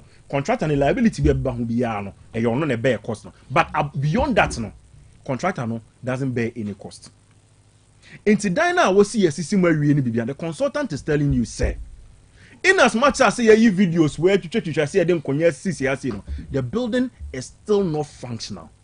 And what you say, we need a said amount to complete. Yen hand it over. In any case, assuming without admitting crass say, the doctor could see can air no crack. Dr. Cash, you real building a time being. You the normal comu time being. Some real BBR and a Muslim rebuilding in our commission fully. Why didn't you put the nurses in? John Mahama Baba, how many months in? John Domani Mahama Baba. We are just 2 months. You ready first budget. I a allocation. You have pass appropriation bill. I have allocation to various ministries. Cross one from Fenipa. You had the 8 years. Even time I must under agenda 1 I say I must review for you chrono. That's not another more Then I'm here. Man post to be uncle because you knew the truth. And you see, problem back what the Biana me can say. Me and my colleagues are your professional industry in the say we don't do politics when it comes to some of these. We allow the politicians to go and say whatever they want. Now, they are doing because it is not part in our code of ethics. No, you are not allowed to do that because a contractual agreement between you and a client. It's in same way. The only thing can say is a dino and you're ready. But I believe the consultant was really telling the truth. And yet, in Kunya, sisi one and a madan year functional. The functionality of the building, no. Sabi, so the Akunya so not them part of her. Nasa pana dia to hono. Nioma, it was a baho. You see, concept your recovery room or your ward and kasa or any your ward operational rooms in Adina. Dr. Cash, says Nioma way say na ye cano. And you're ready. Obi bizam question you say na okoko high single room. Na open timuye. Yeah. Odom pesima. Obi was a TV in that dining, but a diner single room operation. I saw them. Exactly, Dr. Cash. Dr. Cash. Of I say, Dr. Cash. Is that a operation? Unse, as some now okana. I'm surprised that you can't. Niban message or even funny. Even fancy say you can't say single room operation. Why? What painting maybe? Odin person congratulations. So best that them. Even though you don't have television. But you see, this is not a rented apartment. I mean, you should also understand a scenario. You can't compare apples to oranges. This is not a rented apartment too. Dr. Cass, I'm a big technical kaka. If it's not a rent, hold on. If you say this is not a rented apartment, and your business will tend the scenario, maybe hold on. No, but Dr. Cass, hold on. Hold on. Tell me. No, woman, come on. Make us say, this is not a rented apartment. Even if you built your own house, would you say, Obi Otumiko Tnani Fie, on CSM, but a operational? Make sure, Dr. Cass, the operationality and functionality of the structure. Any Dr. Kwesi and Samu. Say, currently, Health Facility Regulatory Authority. Hefra. Omonsan Enso project nim. Say Omonsan so Hefra regulate HKBB as a dino you fit to be a hospital. That is what I said. In terms of these are stakeholders. But then Doc Wahasi, Amstead campus. You see lecture hall. Lecture hall needs to work a cracker, dino come ya painter BBR. Say contract and then handy over. Can the school move students in there? No, you can't. First, Dr. Kumana. Dr. Cash, in some way, I was say addressing it very well. You see, I did make an say. Minister ne kɔ minister time am dem ofa kwesi no equally no problem minister ne kɔ no nioma ohun ye no e no report ye e na wone contractor no any consultant ni di nkomo no the contract say eba edan CMU a and when it comes to especially the communication in relation to dan CMU contractor no ono one government of Ghana so to say any contract a consultant no into consultant na be ka say many contractor na di nkomo but ye di nkomo no nyoma ba ku mienu miensa wenti contractor na se dan ye nwie and based on our assessment no and this is what we call expert advice. Thank you. It is an expert na catch say e dan no nye functional. Dr. Cash bibie ni wa wo betimi aya wo de be challenge e dan no wonje mu ma wo e dan no onka se wa hand over. Thank you. Chiniba Medase, thank you. Chiniba Kasama NDC. Say yan fun say na enka eye no kre so ma ye bibie awia.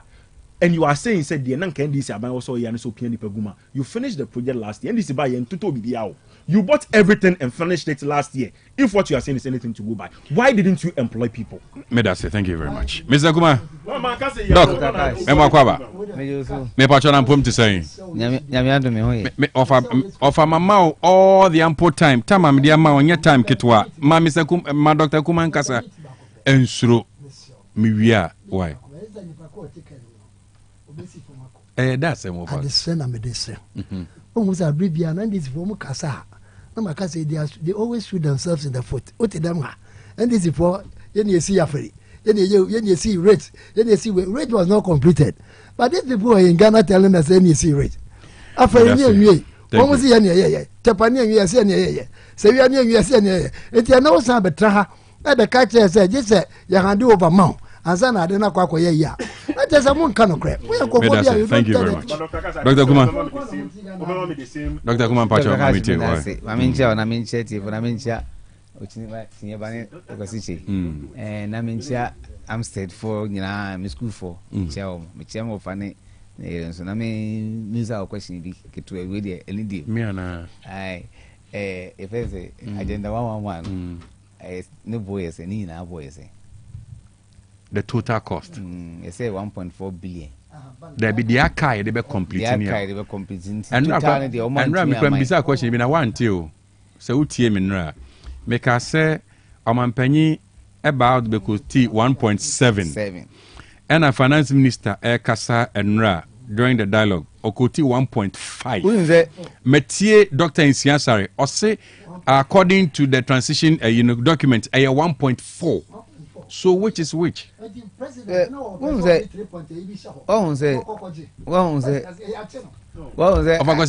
Agenda 111. A woman 3 categories. This is hospitals. Exactly. The 88 district hospitals. All regional hospitals. And it's our psychiatric hospital too. Account. They wanted to know the price of district hospital back home. Okay. Because my worry is the contractor telling government say will be here 100 million. Because all share for room, say that's if they will still need 100 million to complete dollars to make it operational. Yeah, and can see this. Because some means time President Akufo-Addo commission said no. Omu yiba TV so. In fact, I didn't go there, but omu yiba TV so. In fact, to the extent I mean hospitals be my hospital. 100 million cedis, yeah. To the extent that minimum hospitals be a operation man. Just say, Edrus our level now. I'm saying here 100 million cedis no. And you skakitwa, Dr. Cash. Scan everybody in skakitwa. I tell you, because as a Ghana, they say, no.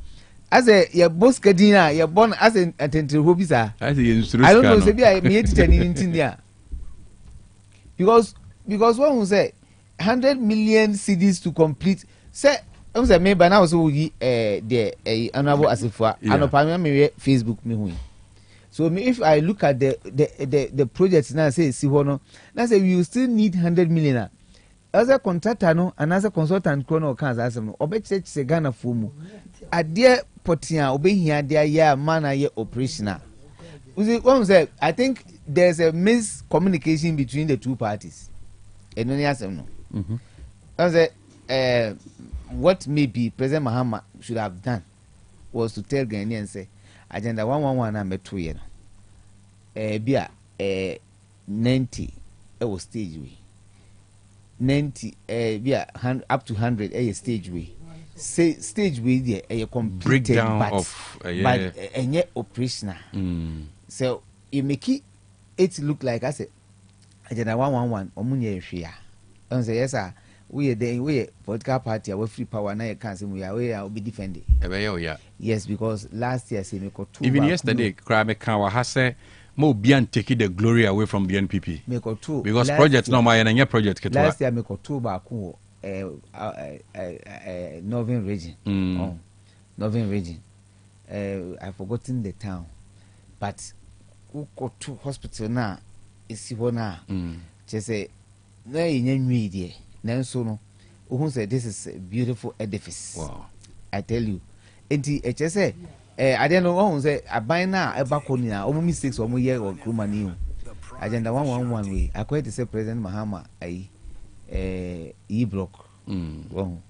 E-block who beat me C20. No could see 20 complete. We want to say free home. Now what can say who say in the next 2 years may send you see another thing. No what to say free home. You can't say who say you see agenda 111 at a go. Or my ye project ye choir. A choir money 2 years, 10 years nearly. 10 kilometers square, 25 years nearly. Now I could 111 hospitals at a go. I buy no way. And John says, all the good works you did from beginning to this point, no. It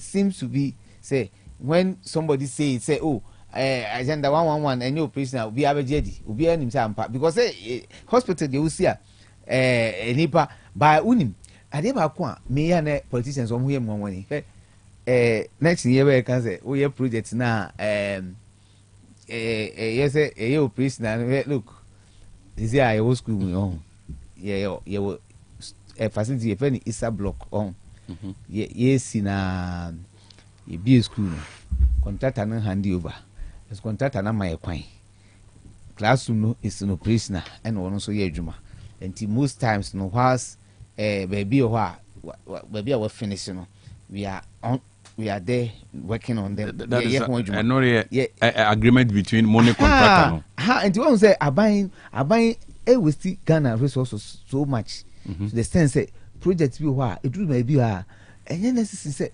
hospital school na we complete and sana doctor what start here hospital for instance say a bit ma start say be okay enyam fa patients in hospital but wa unya OPD services there obet ma ba obana say e say ye to ha near direct to the nearest hospital near starting process no the next time I bring facilities near ye because that's the way we run a country. And then a way to run a country, they say, oh yeah, no, what the name is what we say, and a gentleman mentioned video. Now I was asking myself, say, now say facilities winning now, then what stopped them from employing people? That's the point. Like this one, sir. What stops them from employing people to go in there? Maybe a whole issue, no? Oh, because sir. Politicians they more say yeah we free we back power we so be na we am for no 2017 look at this 2017 this is the reception yeah block issue say yeah ne buy and only block up to now answer we say yes started 20 consulting room 1 yeah ABC yes started na aban we 23 ABC 29 ABC 40 san yes san yede 8 years ya to abama anti abasamba power he blocks no found associate by me catch President Mahama in fact oka female word during a campaign oka o my promise be as Ghanaians oka che Ghana for say in fact oba adia na nita so power so be say uncompleted projects bia wokruma bia obe ensure say obe hwe ama projects na ya complete asanna so the nsabe kan foforo kra na or ya kan onfa ose enye oyo ebe legacy in his name say ono na nipa waba wotimi aboa ma look uncompleted projects are ya jegu oman we mu a Dr. Cash yen ehun faso bia ma na yetimi raise revenue out of it e dey akutua yeka we say eka amene as a country into the country eka amene what there then na at a point in time wa okro ya wo san koye project ekọ discuss me be ye kwan me be ye nsuo me be ye hospital me be ye school dan na wa jai ato I think say ye nyai sa suban na ye no politicians no munya sa defense na mo ye mo ho no ne na afi ya mo ye project a mo nye national in character mo nwini sika na mo de ye no ho mo nwini Ghana for no so ho because it looks like uko pity projects go say agenda 111 we say in the next 3 4 5 years say ya nyire ho amma ban so na ban anko complete sa project kama ya yi winya Dr. Kase be waste ye be two scanner go. That is the point. It's a challenge to us. All your money na be share go. Ya cry me krom kwan. Oh, ya kwan na ya ko ye akodru baby na de aka so we free Abidjan kwanta kosi kwanta say unam kwan so na ara ho efuturo no aye say you know car no kra ntimi entani o yes na musa we see the nipa de na nsima akora keto awbro ho e be fa wo futuro bitima fa wo they say nsuo fa nipa is that the way we have to run a country? Pathetic to us as people of Ghana. I say more politicians more yema say yen Ghana for no aba ye to no kra no aya say nya ho mfa so bia enya de efata nti ya munya etinyije na we say me my commission we say your operation we say new operation na mo me nya ye mfa ya dwen ko benkrom ni ye mfa ne say oman sika empire ba kwa ye bo an say contractor no enko so rigid no nka say yentua ne kan wie nti ontumi handle over so one hand over so a and so another issue and empire ye bon ya contractor no I was aban e share na adwene mu say project na say the president Mahama kan say project no say me na me ye you say nya me ye you ya oman sika ne de ye sisi anade ba ko ye critical pa ne say ye ko gisika foforo de abaye new project kura ne ho odin man enti project in existence yenye ho nye ho adwuma na so those projects no come into existence ni ntimi enya benefit in free ho ni ntimi emwa ema yentimi nkonko je enyema ebetuma boa ma yetua yeka because ya nyesa ebedu no ebi no yentimi enye hwe wo man no mu because ye tie enye Burkina de ono wayeku obetimi go aka say me mayeku nti boa me de ka me ntua enso yen ntimi ngo kansa tina won say ko ye debt exchange program empo ye debt exchange program po wie kra na Dr. Cash ye de ka bia che ko ohun situation e wo mu we dey just check the amount of money we are supposed to pay this year for all our debts any revenue be raking in we are now here to prepare budget you prepare budget we are total revenue now total debt e betua we say the revenue net no and ara intimi so yen your friends statutory payment in salaries and wages so we have to borrow asani yako project na borrow no say that's a challenge borrow no you ko borrow no he because that's international market no enye easy for us to access and say intimation raise bond bia there be na say by Ghana dey wait ma raise say bad in India bad in India say but and I'll follow ned na kakra national economic dialogue oh yes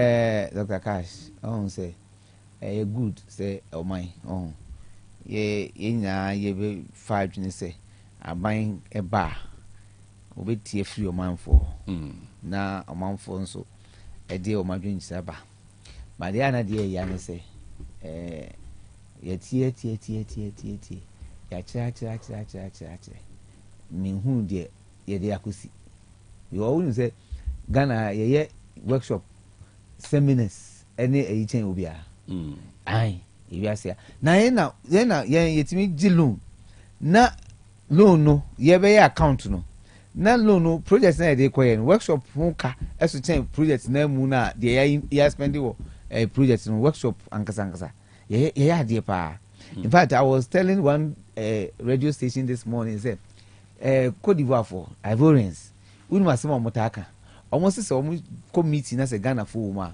they always and na ye groupings they always prefer to be at the side of Ghanaians. Why? Almost say we have very good knowledge. In fact, very smart. We can present issues. We can diagnose the issue. If it ma can't assemble no pepe actually say this be say they are no. But I say a basa yenye die land lie. Ye problem no. In fact, I say ye country ye ni sa pepa no say ye idea we ni actually say ye be ya. That's the challenge.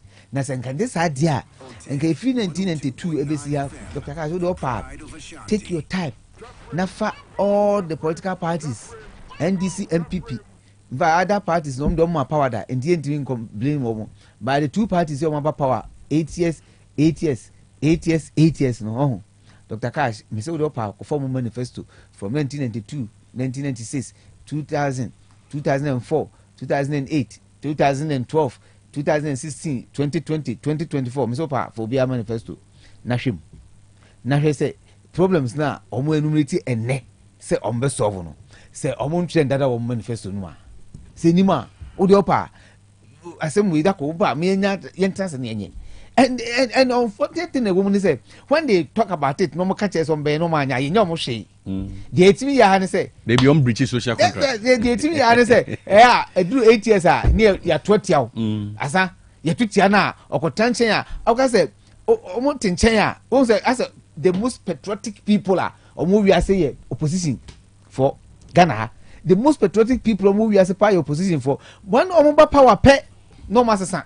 Omo asem kanko, omo behavior anko, omo attitude, omo just name omo ye bia the omo ye no opposition and the omo ye no power a boy bra. And I think say economic dialogue we are omo akui. President Mahama no kasembi etoma ko maso pa. Unim. O kan say just say no say in fact Ghana's prosperity and not a bit more completely because a chain of activity, a transformational process, a long process, and yet just within a short period, but it should start from somewhere. Now opposite in the books of Ghana no on free power no na nidi e wo say on the sea for growth and prosperity for Ghana. He said it yesterday and I think forum we must be a catalyst for that. So they can do the dialogue. But unfortunately, no say me nam host is here and ubusa me there be ba me catch me say me the politicians me never ko kra ni. Me ni o masem ni because me who say omo no nya Ghana for interest in no ko power.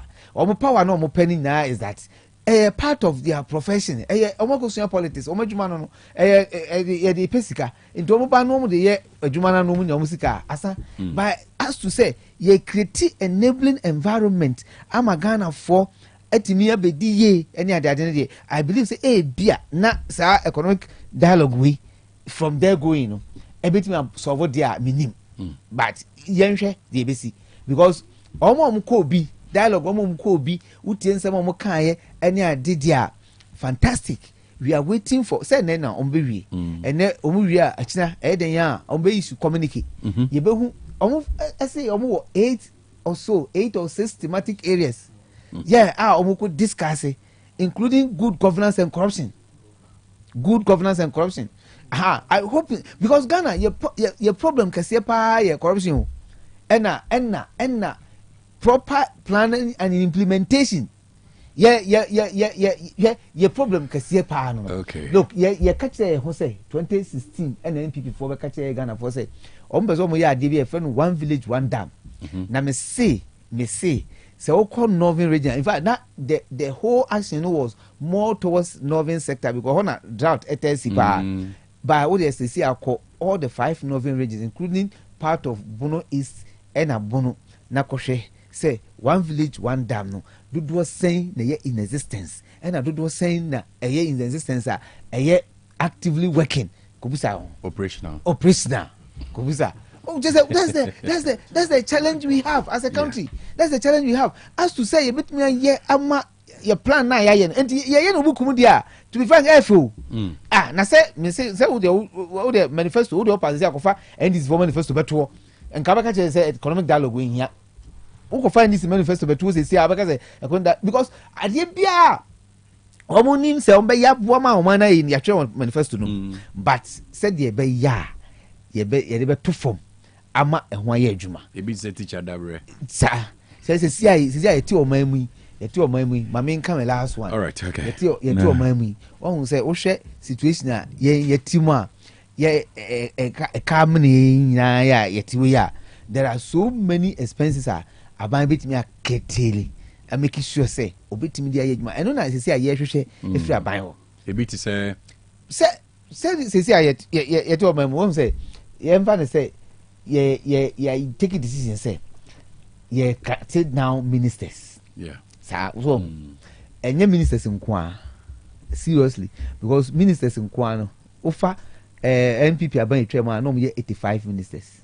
but ofa special assistants one at the office of president one at this omo outnumber ministers no be 7 or 8 times also aban hwe sa expenditure ni you to be making sure say office of the president to ministers appoint supporting staff any those things sometimes we call director ministry na director need who na so minister na say special assistant no more higher paid than even say director no. Now what is the essence of those directors at ministers and the aban making effort say na yen Ghana for so yen say suban kakra yen Ghana for me before God dem me can say we no na me can no we be ka say yen say suban kakra say aya na aya to say yen you expect politicians to be magicians and rich people sana suban ayo yen nam ho say and it say politician wo your community ma e be say MP DCE CU na ya appoint no oba community mu na say sani pano Dr. Cash o dini sika said ye dini French ma wenya asem enti o say oba community ma o ma bi o support yen na ye bibi mi ye hu say wo ye ma oppose no say mfa so aba so this is the issue enti we say okunya sika no hin onya ne hin that's the question okunya sika no hin that's it. Donima Steel Complex Limited na meka mfama wo na bana dan senior papa Donima ena ni nyina ewo enkan chance de board dan so be this tropical long span roofing sheet strips IBR and step tile and also color bia opebia no obenya na sunshine so tropical housing and a galvanized standard size sheet ni nyina so and so de aka so ne de enka so assorted colors de opebia no obenya na shine so roller shutter gate system ni automatic garage doors ye this is fie ye de gate ni ade aye shops animu warehouse any other purposes no shine so ni nyina bi Donima Steel Complex Limited. Na afe so Tropical Nails aka Carpenter's Choice and that papa carpenter 4 abribia ompese omdi adwuma eno omdi hama pana pampamu a na so nya din ekozi sa eba say so a ema adwuma no yo enso contententem shane say free ni nkumam kona kesiem no na say free 1 inch ekozi 6 inches ne nyina Donima obi ho binding wire ne iron rods nyina no Donima Steel Complex Limited. Na ushia boss paper products limited ashen said Donima your sister company no yan ye boss paper toilet tissues ye mu extra soft and extra strong ebo mapa wa bra busome no akona ye say no efri se etumi no nom kama meka na manati ase o me hurry up na eni o man so efusefufula fo no se wutu ni watua na na utua no watututumni kai your head office was of 5 junction your Bengana Revenue Authority and odu tamale so kan village your Benkin David junction no and kran so kantaman to your GCB bank tachiman wan chikwan so kantan na na ya domba chifi no still your ho Fred Donima e was 0244 126625 0244 126625 and 0540 101555 0540 101555 Donima dini eboa ye beka se ho e home of tropical product Perfect Star Media Production asa kan hobium Perfect Star Media Production and a perfect grade publications and stationery akabum aye schools inter schools quiz no second edition de toso mienu na wode e ba begu akwan mu no nti bomodin na kai second edition we aye of perfect series basic school assessment competition second edition Shannon so se school sa moko bi aye first edition nyina no muhu sa de tie maba bedi nkomo school bia oye interested bia no Shannon so se every Saturday akosi 11th March na forms ne ton any audition ni nyina aba na wiye na se competition eba be hyase mo first edition no mo se mo ntiase obi o di 7 for se da bi me ntiase da second edition o se me come anim ana se o se me fakuru ano aha nto bia position o di first edition one ntiase no akwanya wei esan eda ho ma o se obetumi a perform better it is no say free sabre ekosi on the 11th of March na forms no ne ton any audition ni nyina no bibia aba na wie ye hye so omo hyase on the 17th of February.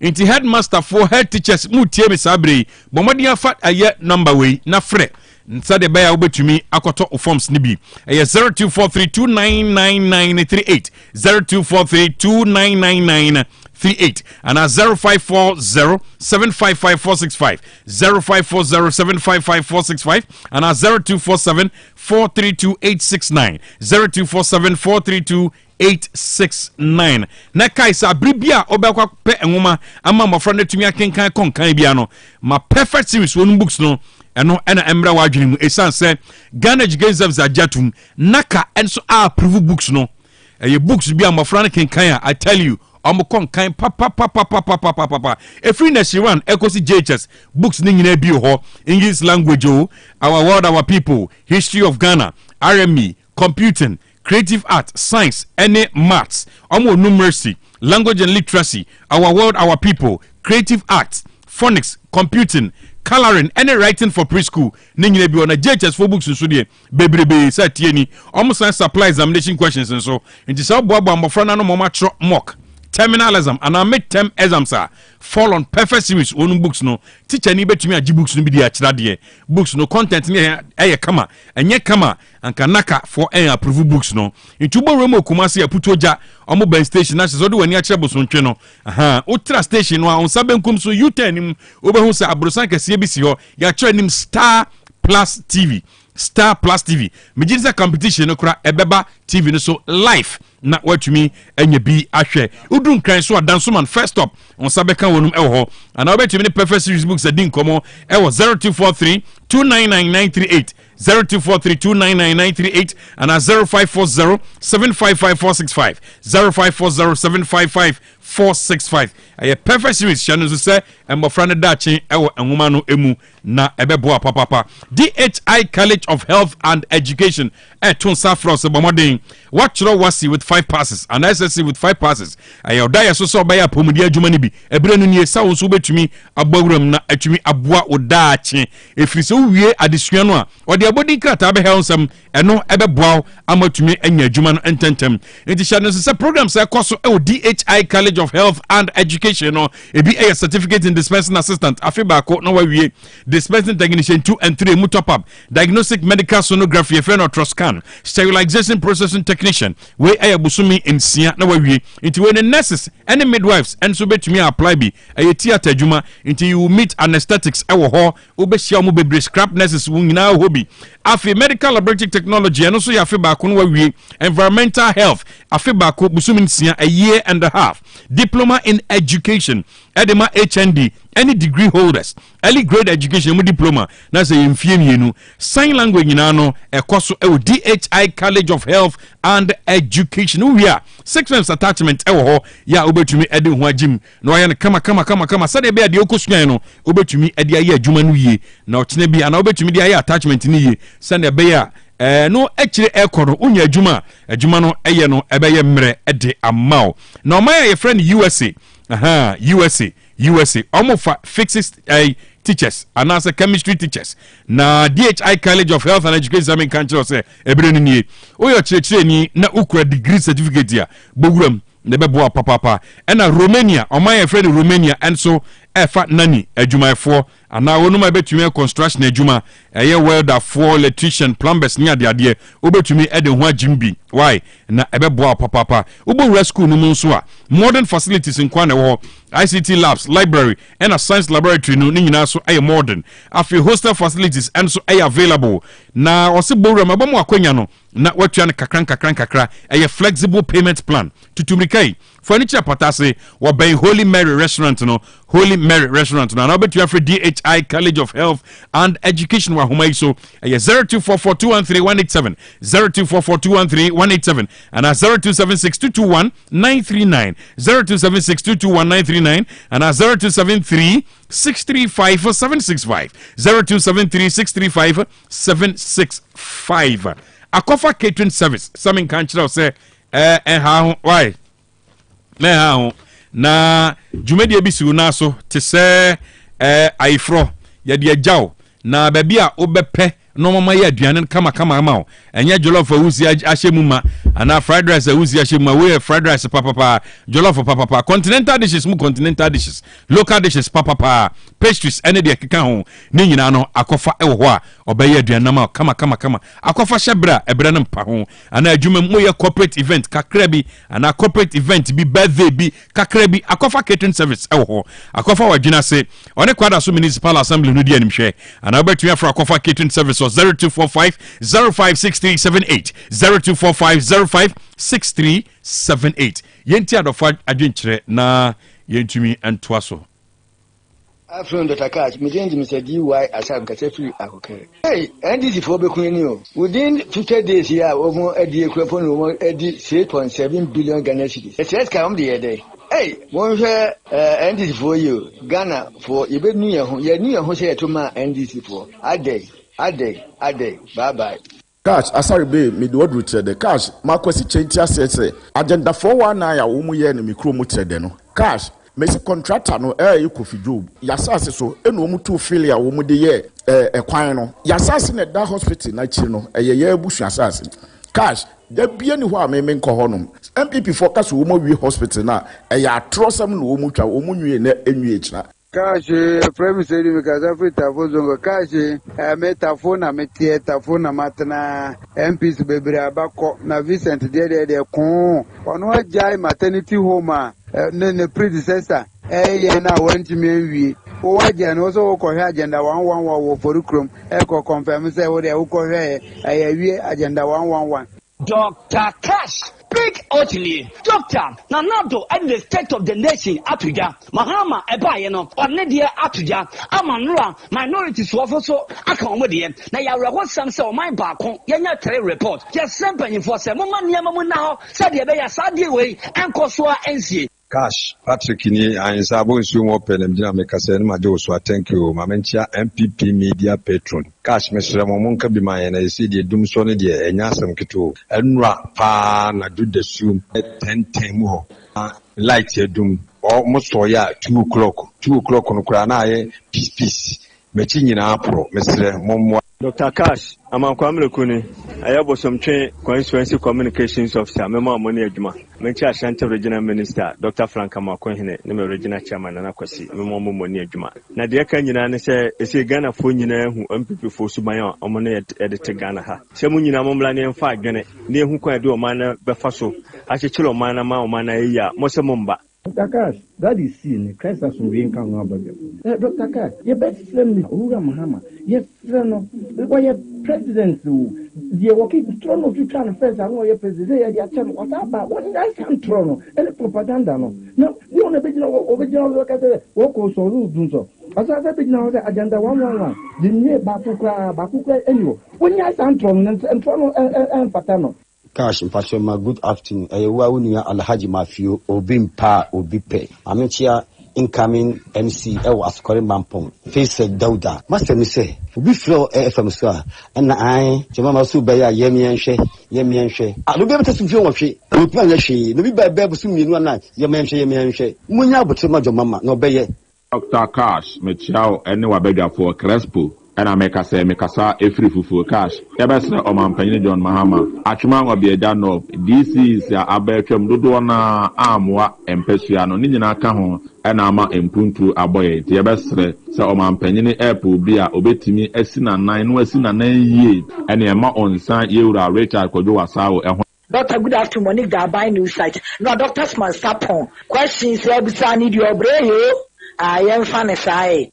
Na enye yempani fosi esi Ashanti region ha ɛna ma ndc awin you na akufu ado adwuma na ɛso wɔgye ne bɔ sɛ wani so na alaji ba obiya so dollar na economy na asetia pansam ti no mu lusu ye no na owura John Dramani Mama excellence on fa patapa mebu ma yi o de ahoblase na obegye mpanifo so adwenkyerɛ makwasi ufuya tobra kwada so estate ndc na meka say na mekwati a ese micro man na wetin akoye the state of the nation address nra abra mampanyini ede oman no gina bre state of the nation abatudwa moko akoye abai ba so kwa woni busumi mienu mpo na mo ho pepa bibiri abom sa no moko akoye state of the nation oka dum so asem dum so mo de mo ja pre mama eno ana eho ho mo press dum so ba ye kan se mo nya tamte mai na pose ye pa yan ko ya de Dr. Cash no tete fo nyina chamankeni na nwumrem do ru santase me che wiase ya daga na mampanyini papa yenya na his excellency John Dramani Mahama ase wasi project ana na de ne ba womiani MPP fo gi hu sika di a anwe ne sisi Ghana ha nyina obeye ni nyina ma Ghana afi nkokora ne mirwa sika na de ne Dr. Bomi omutirimo odin giman na nanom ekom di omuku omu nyina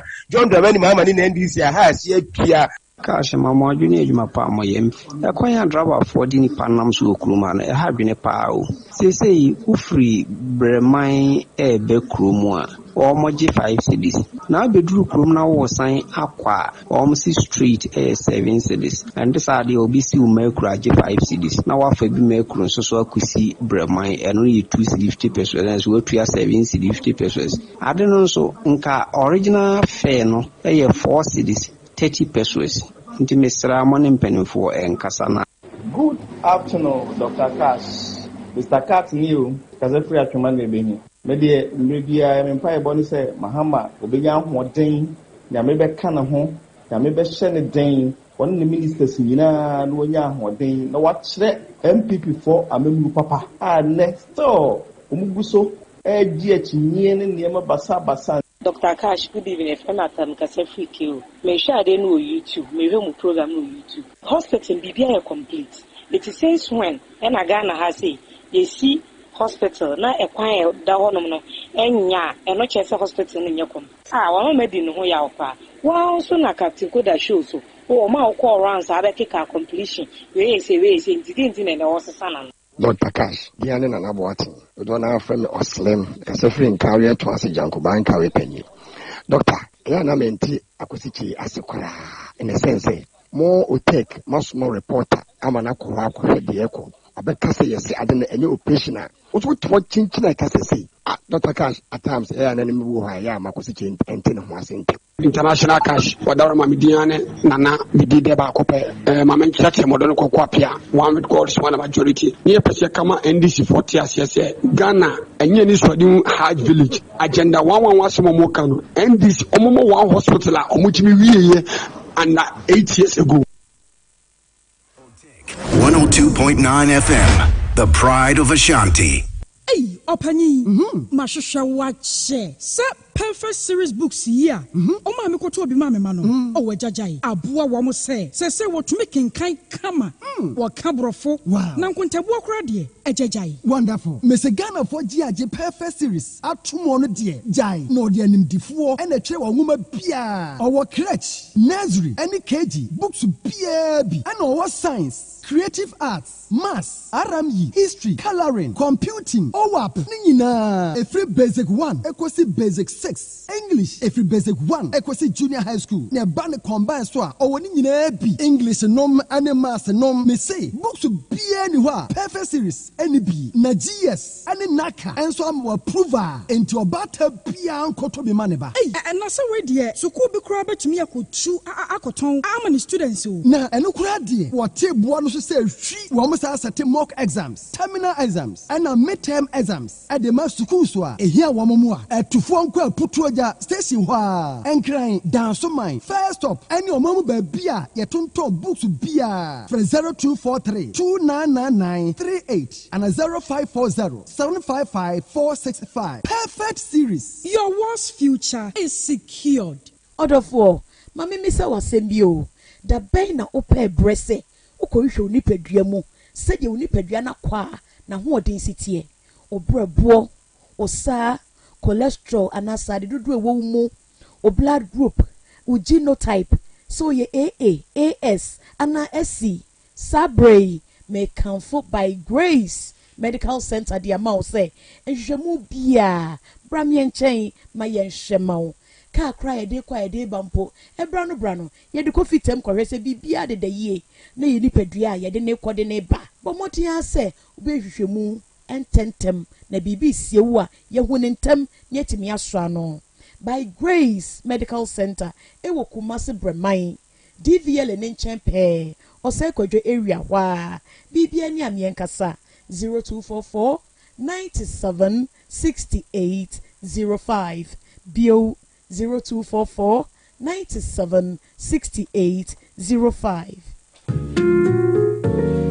Opese wo kwa brochire kwa yedwuma ana wo kosua de enfo ani nkyere ba bia esanse Yojima Travel and Consult abama se wo bebo wa mo akwantuo ho nhihye ye beye fofofo Yojima Travel and Consult ma akwantuo ye simple kra esanse wo kanyumaku akukudamwe wo manyi mu adi amanfo tu kwan no ho enanu ya Ghana Tourism Authority abo na abaso se 2024 best traveling agency in Ashanti region enna wo modern bonti Yojima Travel and Consult Edin Kwada wo bo homodin pa wadisuam hensu sikasemunti watifie toto no akọ Canada brichmemu a wo koto wa adisia so enti se wo pese wo kọ Canada UK USA ana Asian country bia so no Yojima Travel and Consult beyen krata sem nyina ma say your visa passport birth cert hotel any flight reservation obeyen nyina kama ma bra Yojima Travel and Consult eneya na yemfiri wa kwantuo krata sem no ho hyehyeye ma obenwu Yojima Travel and Consult wo Kumasi North Central so ena Obuasi Zongo Yak Towers ana wo be frɛ 0552 098 298 Yojima Travel and Consult wa kwantuo mu boafo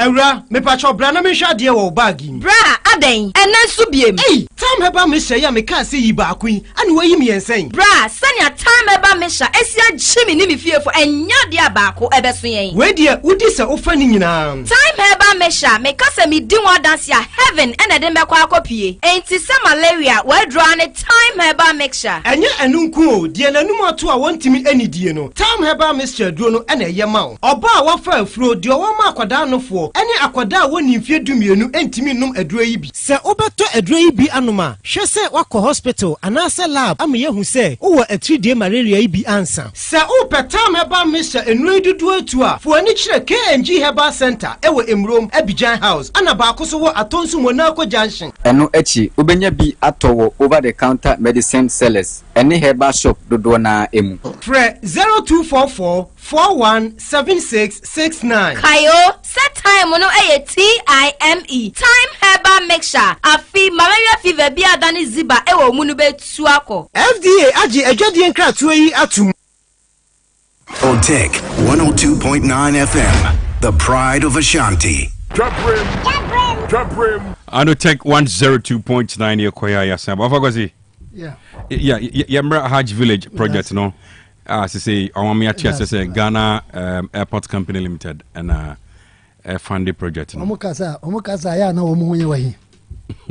Omu obufu se nkrofobia. And this is point omu kwa nim nyansa krumhana. What type of people are we dealing with? But to start with, was it a Babina commenting on a daughter of a medran and any I hope say woman castle. Yes, some of our coffee fabano. I bet you won't send me a cost of parliament. I say, what I say, and I'm also the only Casa Cry. Obia cat JB Dankwase or no way CIA ni or Koto Ghana. I know the Babi ni say. Also be a catching. JB Dankwa. It was JB Dankwa. A friend said, boy, a friend said, they are not tears not on chain. A friend said, Bonnie Mammy. And one this in it, and this in it, you know, as an attorney, our casa, and no more, Sassam we buy. Oh, God. Just I escape. Oh, escape. Nico said, escape. Somebody was making a comment concerning JB Dankwa. Who was that person? Oh, they are where Casa Basaba say. Oh, I don't know. Oh, MPW. On a Casa Basaba. Oh, what is in the Parliament was in Casa Basaba. Oh, me I would call some young course. I don't know, sir, on all Casa, ya, or say JB Dankwa, the friend saying, Jebi Dankwa eye CIA agent a woton Ghana ama abrofo no ono so ya wo babe won kan ho asem na side daughter of a medra ne de e ka o minko aka o munya aka for people have a lot to say about that they no de o mu hwe se o mu beja ho asem ka na mo so kra na de ba kwa meka ne se side ye si wo mani so se na no mbe se Ghana ska nyina o mbe pre no madie no eno no so ya be ka ho asem at a better time se nya de o mu wa de papa bia de maye. They have nothing good to give to the people of Ghana. Indeed, Omu Beya and so Mugusa, Omu Ye. What better Kunyano to 3 weeks cry my 1 bed debt 59 billion, Mumiamanona, young Cassam, no much word as Okasa and what I say. It's no majority the son have grown it here. 59 billion on Bosnia Makwakoji from Bank of Ghana. One among was a moji, the Mudis can hear, Moon was a Mukache. What I say, that Bobo to Jaquani di Mammy, why, Mr. What I say, Muta, my friend Mutala. Mutala didn't Mutala. Mutala Mohammed. He was the one I know condemn a friend saying, or condemn Jebi Dankwa. I could do a sense of Omudum no Mike na, Nazana Toaso. Omudum na no so, and Mutina Omuka say, or sit down as daughter of a medra. Even though I'm not fine, but daughter of a medra, there, many ladies will be organ be agitum. What I say, so Papa no be high. It's not part. So let's go to the Hajj project. It was to be. O kase Ghana for enye Ghana for sika o pese o trese. We just a project no asase dadao unisa. Na take route kakra. Asakra nsa na ba we eba. Unisa. Na take route sense. Unisa. Project we me jidi se ye hye ho ase e ho adwuma kakra. AMPP. Emma ye de ma contractor bi. Ana contractor ye ho adwuma. It was on the quiet. It was on the quiet. Quiet. Why was it on the quiet? Yeah, it was on the quiet. They say, yeah, you were Northern region. There's a very nice hard village there. What I say? There's a very nice hard village. There were no pictures now. How meet me? I'm watching. No one 19 hours say it was on the quiet. Yeah, it is a yeah. I was say yeah. Bibi say me could join no akate so. Yeah, ko ye hu dede. Hu dede no mni ade. They said yeah, kai you for better no. Bibi sana na ade no echo. Until the time Mahama ne ba bonte opese o paint picture bi say onu kwa na pen kramofo asem atete me na me yewe aman kramofo makote so makoye sei now obia ka to say sika no nya Ghana fo sika oboa from start to bottom. Ghana Airport Company no enye ofosu kwache papa dia. What am I can say? Enye ofosu kwache papa dia eye for the people of Ghana. Obekaya enche yo ankofo we mumpa ya na me say and say Obekai, oh please just keep quiet mama kaza. Stop what? Moye nyatwom. Me ba cho kan what? Moye nyatwom for omunya ni papa. Omunya ni papa. Mama kaza mo fancho. Na say am please mama kaza mo so o see anya abansika. Government will not aban enka that bia. Airport company ya hwa dia. Anya me no nya yesika. Obekai, please mama me no. Francis, hold on, maybe. Francis, say or Kasa, me pesa obebem. So hold on. It is out to me set listen to me first. Out to me set good example now. And oh yeah, me to me I can be amount. Me pacho, please. Attention for what? Attention for what? Me did say me can say ma. Let me tell him. Mama ka so mu ye nyatwom ada na me kasa o se anya masanya obi papa sika does it belong to kwafosu kwaji papa Debbie Airport Company for kwaji ofosu kwaji papa dia anya o my Ghana your mind sika na be me kan o se me ka me kan say what I say ofosu kwaji ya ne ayi kwaku jato ana be ka che ye say Paul Adumoche that time no na ye friend saying I think board chairman Okoto ayi your friend is saying as a Christmas time and omukoto Christmas tree be the Kosi airport was say abansika. You see the type of people one will say na obeka say nya abansika o and so no flower omudi decorate for Christmas no 100 million almost see a abansika another ye na airport sika no afede enya abansika bio cash yima no ada na afede enya abansika bio. It is uncomfortable way and you know what you are. And I said the uncomfortable so they compare. A friend is saying, my friend saying, what's it? Cathedral, no, rightly so. Rightly so. I don't know any question what they compare. I don't know any so they compare. Na me ade ayi for no, if I say Christian community no, and then was here do must ye da must. Ye do must. Because I dey we say ya aban yi. Me nyi ni say Muslim bia be so ya kase wonyai because ya aban sika. That time I know must ye dey aban sika ye no. Wo must ye kom okrom ha. Sika ni kom ha. Ya ho kire ye. Ana Ghana ho kire. Ene uni pakwo ya wo say ye first sika ne no ye Ghana sika no. Uni pakwo ya be ka je say Ghana sika ni ha. Enti anye wo woketrema na wo wonu ma de bebio. Anye wo woketrema two sides ni na ye adwuma ka de bebio. What I say? And one of the on one kasa mpanyifo ni busa say aye parity ana. Wabra wa be ka te say skani kuma. Domlevo de na. Domlevo. Wa be ka te say skani a ekonu ho kire no ye say. Wa be keka we nyina kire. Ubie ya yesika no a wo say ye airport na yesika no. Wo say ye mfa nkoye. Na enye taxpayers money. Enye taxpayers money. So Felix Ofoso kwache na I can say. Na Felix Okasa. It will not affect the taxpayers money. It will affect the taxpayer. Because sika bia nka dividend bia ko mbetu ama aban no. Such taxpayer sika no an ye de eye. What I say? Taxpayer cross sika ya. Sika bia eye aban corporation ni ade bia. Eye me no sika. Eye me no mienu dia. Enti ade nti na no de obi amia na no. Ye nyina obi any problem. Menyi ni say obi a wo ye Muslim bia be Bible ntia be ka say munya hajj village because skani kuma. Obi any ho. Obi any ho a be ba be ka sa. A one wo twa adan wom friends say offices wom a place of by wom convenience bibia bi wom ansa na mosque clinics wom ansa na mosque kaka is what them it wo be ka tell say ya di aban sika ye national cathedral enti wo koye ho demonstration wo koye ho ayi wo kokasa ho na enne the same aban sika no ya de kwa koye hard village na wo ka che say no de anya hwe na ya afrete abanya na wa wonim de wo ka Ghana Airport Company Limited say a commercial venture no de national theater national for cathedral nya commercial venture commercial venture be na chance e ko bia national theater sisu bia no me say national theater national cathedral sisu bia e scan e be okro no wo de see kadodo a even Spain share all other countries wo wiase na che o mu ko visiting kwa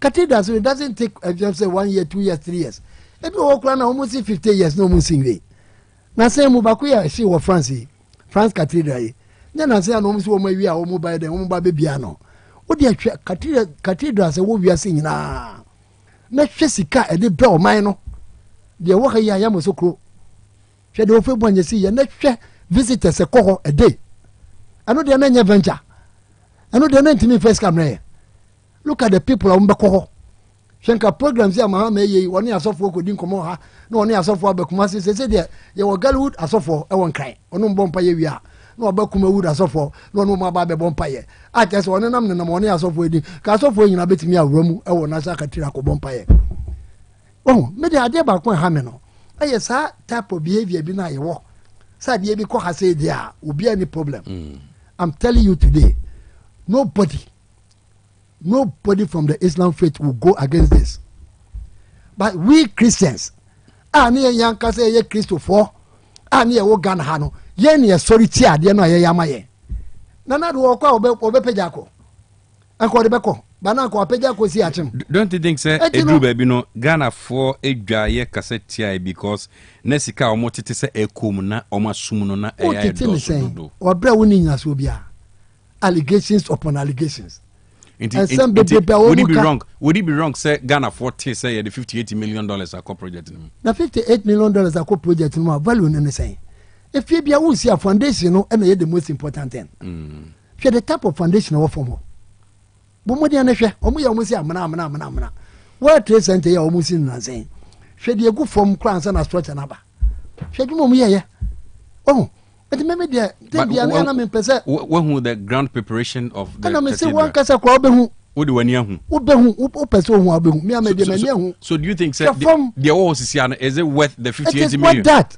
All right, okay. So from unless of course obi o wa ye architect say the papa the all except for the 58 million no. Me say adwuma mo ye wo so mo access ne nhwe all right okay what is the mechanism it is said the wo ti ye ena nkofo bi ne nam ena okujato ena obi asesa ne din ena obi ayesei ena de ne nam ho saa na Christopher na mo kra de mo ye Christopher mo se mo ye 70% or 80% of Ghanaians ye Christians no na ka mo kra no se ye yam fo aban si kanya asori ben ena sorry ye se okwa akoboa asori ben ye Christopher ena wo de wo tia na twese obi be free ayima be ka se oh ko ha village no kwa de se de ohia ba krom ha ne se de ho kire ne de mo obi anyai ye nya twum na no den the do time bia na ye ya eno na mo bi kasa but time bia na painful so but not the region they understand mo wie aye complete complete on complete the airport is complete the hajj village is complete but mo dey na hwe and technology ni ntinu ye ni agro what I say, what the post says here and about Tamale International Airport, including the hajj village, the Wakona. What shall we do? And the airport that they been on this one. Where your guys know for cry, but all know they are too swam. Nagana phones washing. Said Juma Papa, His Excellency here with Tamalino, Bakone Tamale International Airport, one of his kind, fresh. And we already see what the ma at the Maya. At the moment, you know, young share. All right, okay. Thank you. Said, most of your Christian. No one contribute ya me ya nya national cathedral na I was one kasa no wani wun ho ne na na ya kwa ya Mr. Wansika ana madam fu bi o ha ya hwese be hu hajj village no Tamale madam fu ba ko Hasalem onu na ko wura mu tama ayi ma ya oton adui Caesar ne ma me wu ya ne ko Moscow ana o ma me de mani hwe ho na tale wo hwe ho na hwe se de ho fe inside no fe wo hwe panda no ne ade na fe o da ne ho na akobusa se Christopher mo de we woni na ewu amode titi we moni bi bia ye national character for you moni nkofo a mo no wo ko osofo bi ho ye private osofo na sorry bagaya na sio na oji nkofo gum na wo mu ye asofo akese o mu Ghana ha yina wo mu asofo o ma so no enya ade ketwa but Christopher no kasa na mo kasa ti thank you very much I'm still searching for the hard village or can wasam na Tamale. I've also been searching but me hu bibia intino so kasacheno no more because I'm searching me hu bibia in Tamale hard village but Dr. Cash let us have a video of the site. Let us a video of the site which was posted 4 days ago. 4 days ago. Yeah, but I just want to because me and some Okasa na me search but I can't find anything as a Hajj village in Tamale. Me pese me hu project no answer na meka wan. Me there. That's what I'm saying. I'm still searching. Me hu ya me to me meka wan. Let us put the issue in proper perspective. Dr. Cash, you carry Terminal 3. How was Terminal 3 funded? Na Yembra Temaport, Yembra Ridge Hospital. Now these 3 projects, projects are John Dramani Mahama, Eka say, especially with Terminal 3, or say Ghana Airport Company Limited. Mujemo revenues are Mobra by say. Says Sikana Modebra by the 70% out of your revenue now, with the total 100%, 70% now Modema are buying now 30% were inward now. That 70% now, instead of you bringing it to the government for the expansion or for the sake of the expansion, now, Yemfa says Sikano. Yemfa says, Dr. Guys, let's put it on record. Say there's nothing like a hard village in Tamale. There's nothing like a hard village in Tamale. And we are sure that producers no ebe expose on that. But Dr. Cash, on Terminal 3. So Ghana Airport. Yeah, try say you be contact you bia or call Hajj ni bi. Yes. So do Tamale no. Hard village you also good. Now, Dr. John Dramani Mahama say use that particular for the sake of the expansion. No. Government ain't invested. More books and go into the project. So Ghana Airport Company Limited uses its own balance sheet and they funded our project now. It wasn't on there. Any idea of the total sum of the project? Which one? The Terminal 3? No, the Hajj village. I'm talking about how you funded Terminal 3. During your time? Yes. The same approach and His Excellency John Dramani Mahama is using on this one. MPP awarded a contract. MPP awarded a contract some time ago. And now, we have relooked at this near instead of say government be funding. Let us allow the Ghana Airport Company Limited to do their own thing. Can it cheat me, Pacho? Yenjai Ghana Airport Company Limited. No more cancer enye adia omobeye in relation to this. Said you raising funds at the year terminal 3 no. See Ghana Airport, Ghana Ports and Harbors raising funds at the year term expansion project. Tema Ports no. Use the same approach. Into the government saying it's a PPP thing. So your private individual now or development no. And now buying a provided land amano. And you say Senka first nanka buying back as or this care call into this venture and there be now Ghana Airport Company Limited. More kasangsa more handle and no the private developer no aba on board. What Ghana Airport Company Limited is doing so I provide the assassin through government of Ghana. The reason why we say enye a direct taxpayers money is that at the end of the day the government is not the one funding the project. Dr. Cash, the government is not funding the project. Or they compare that of your friend is saying, or they compare that of the National Cathedral. We ended up realizing that government of Ghana was putting in money into the cathedral project.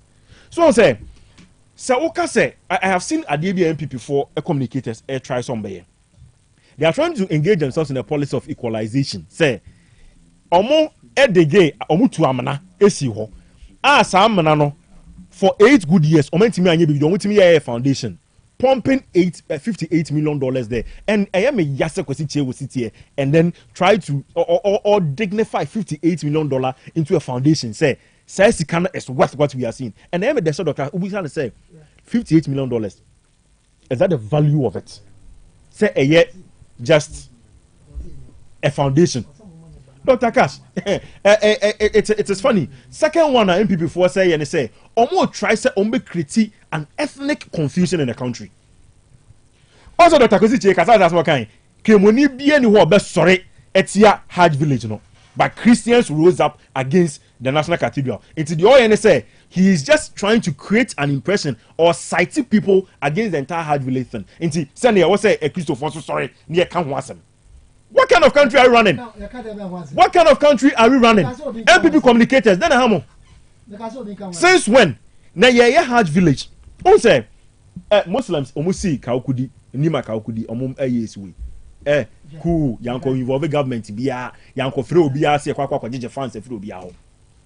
National Cathedral no president ka che yen say oda ye no da ye so onya ye no o ka che Nyankopon say odi aba na obesi cathedral ama no. Government of Ghana was not involved. President and can't say yesi can be funded. It was later when we realized na Church of Pentecost for the Sikaba. Mwakwa ye funding a program or US and for the Sikaba near the Nyinaba. But then so we are not seeing the transparency. Ebane say na software kukuda mamudo mwatwano nyina san ye. Because accountability was a challenge. And they realized that in some president can vis-a-vis the ye no na ebra. But this Hajj Village, the HN say a Ghana Airport Company Limited ne say or person undertaking this project. Project mo na mo sign ye.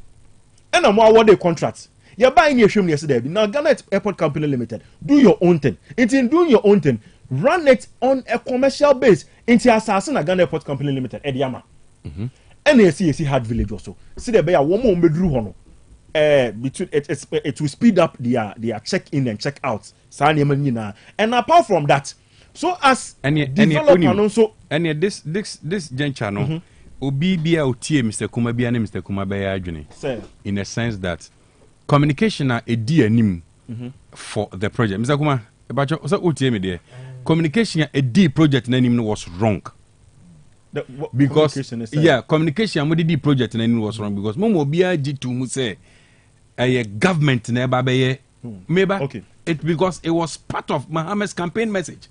Don't forget, yes. Okaso be build Hajj Village. Into communication about from the onset. No, Obianim say, "I buying a." Tinanka say quickly.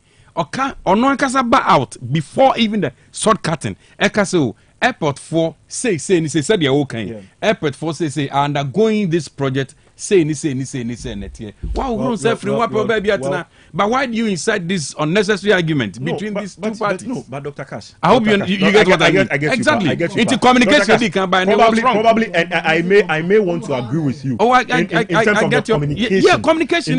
Communication was wrong. But Dr. Cash, say because as I talk to you now, there's a Hajj village in Tamale. Okay. There's a Hajj. No. Don't worry. Nyabutre, mpacho mepacho nyawo na me na me kan asem into the Nyabutre. There's a Hajj village e Tamale.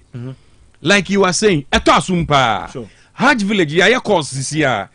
On say me phone crime na me Hajj village. But the issue is Hajj village we no ni structure no ente say the omo Ghana airport babe sisi Hajj village where me no kase Tamale no. Like he was saying, it was just around it's within the perimeters of the airport. It's a horse. Some you screening into PF3 na wa body Ayalolo bus no straight na the okay. Because Ayalolo bus not already na a transit bus. Sure. You know that. Yeah, I know it's a transit bus. Into bus so ya body ya pa na the na wa for flight. There is Hajj village but South village na can one sem no you bet you can say it's not as compared to edifice na you who say Ghana Airport Company because Ghana Airport Kransa Nimas South village baby been within the parameters and can ko hompo pino ma onya Ghana Airport Company into communication na mo release by no what's wrong I am yet you get it right it was wrong I get you but what I'm saying is I'm yet to see that communication but the mention say sa notion na MPP for criticize a government of Ghana and funded projects. We have said no. That is not true. Because they raised a similar thing. Say near funded government of Ghana is too extravagant. But at the end of the day, we realize that not enter. If the government of Ghana gives a land out, and the government of Ghana says instead of bringing me 100% of your revenue or 70% of the revenue, keep the 70%, use it for X project. On your record, on your balance sheet, use the 30%, the remaining 30% in fire wadia. Is it the government of Ghana that is funding it? No, it's not the government of Ghana that is funding it. Ain't you know, at the end of the day, Hajj village yebesi. At the end of the day, the Hajj village yebesi. The Ghana for Ghana for Masune say His Excellency John Dramani Mahama said 24 months yebe Hajj village no. The nyachum.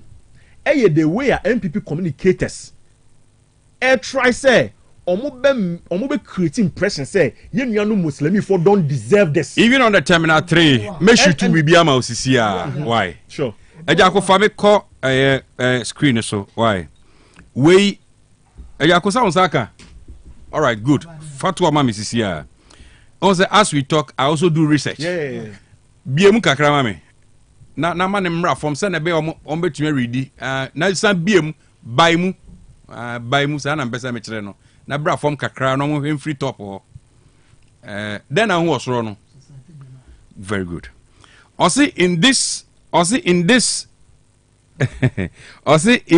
perspective the Structured Finance Group for Sub-Saharan Africa SFGAFS together with Societe Generale Ghana arranged a new syndicated loan of $124 million in favor of Ghana Airport Company Limited to refinance short-term debts and the existing commercial facility used for the construction of the Terminal 3 at Kotoka International Airport completed in 2018.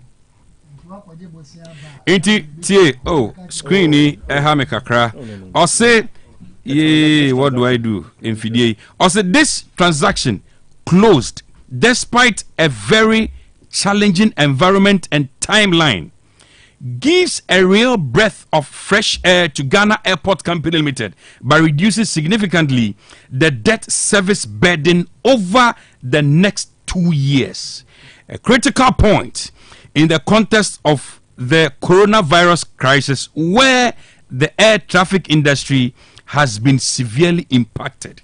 So as you talk about the Terminal 3, look at this message coming from Societe Generale telling you, sir, even the Airport Company Limited tie nyabotre mame police scenario bin chirel. If the Airport Ghana Company Limited goes in for another loan, this is where it drags the argument. So mo konom koji loan ye bisa ye ho say loan na Airport Company Limited even Kobakos sikidi abano or the only balance sheet na etua and now say at the end of the government bebem about balance sheet. You see where I'm coming from. Very good. I get where you are coming from. That's right. So the first one on Terminal 3. I hope so. Or then now this is the thing. Se Ghana Airport Company Limited and then a balance sheet equal secure for loan at the end of the day. Now say there are debts as to the repayment of the loaner. The monies for the repayment of the loan is supposed to come from Ghana Airport Company Limited. No. Agreed. Because after putting the thing up, it is supposed to be commercialized. Into the usage of the facility after 2018 had 8 good years of the usage of the facility. Into when we are done, the project is supposed to commercialize and generate revenue in order to clear that debt. At least at the end of the day, it is not on the government. It is not on the government. But from what I'm seeing, they from far, no, through the debt management report from Ghana Airport Company Limited. Maybe who said the debt was on Ghana, not Ghana Airport Company Limited. No. That is media may come. That's how I see it. I get you. Very good. I get you. And you know credit. Now, Dr. Cash, this is the thing. Let's put the issue in proper perspective. Put it. Say at the end of the day, say Airport Company Limited use your balance sheet to acquire a facility, and use your balance sheet to acquire a facility. Who acquire a facility in area? The facility is supposed to pay itself. The facility you are using for the project is supposed to pay itself by commercializing it. That is exactly what we did.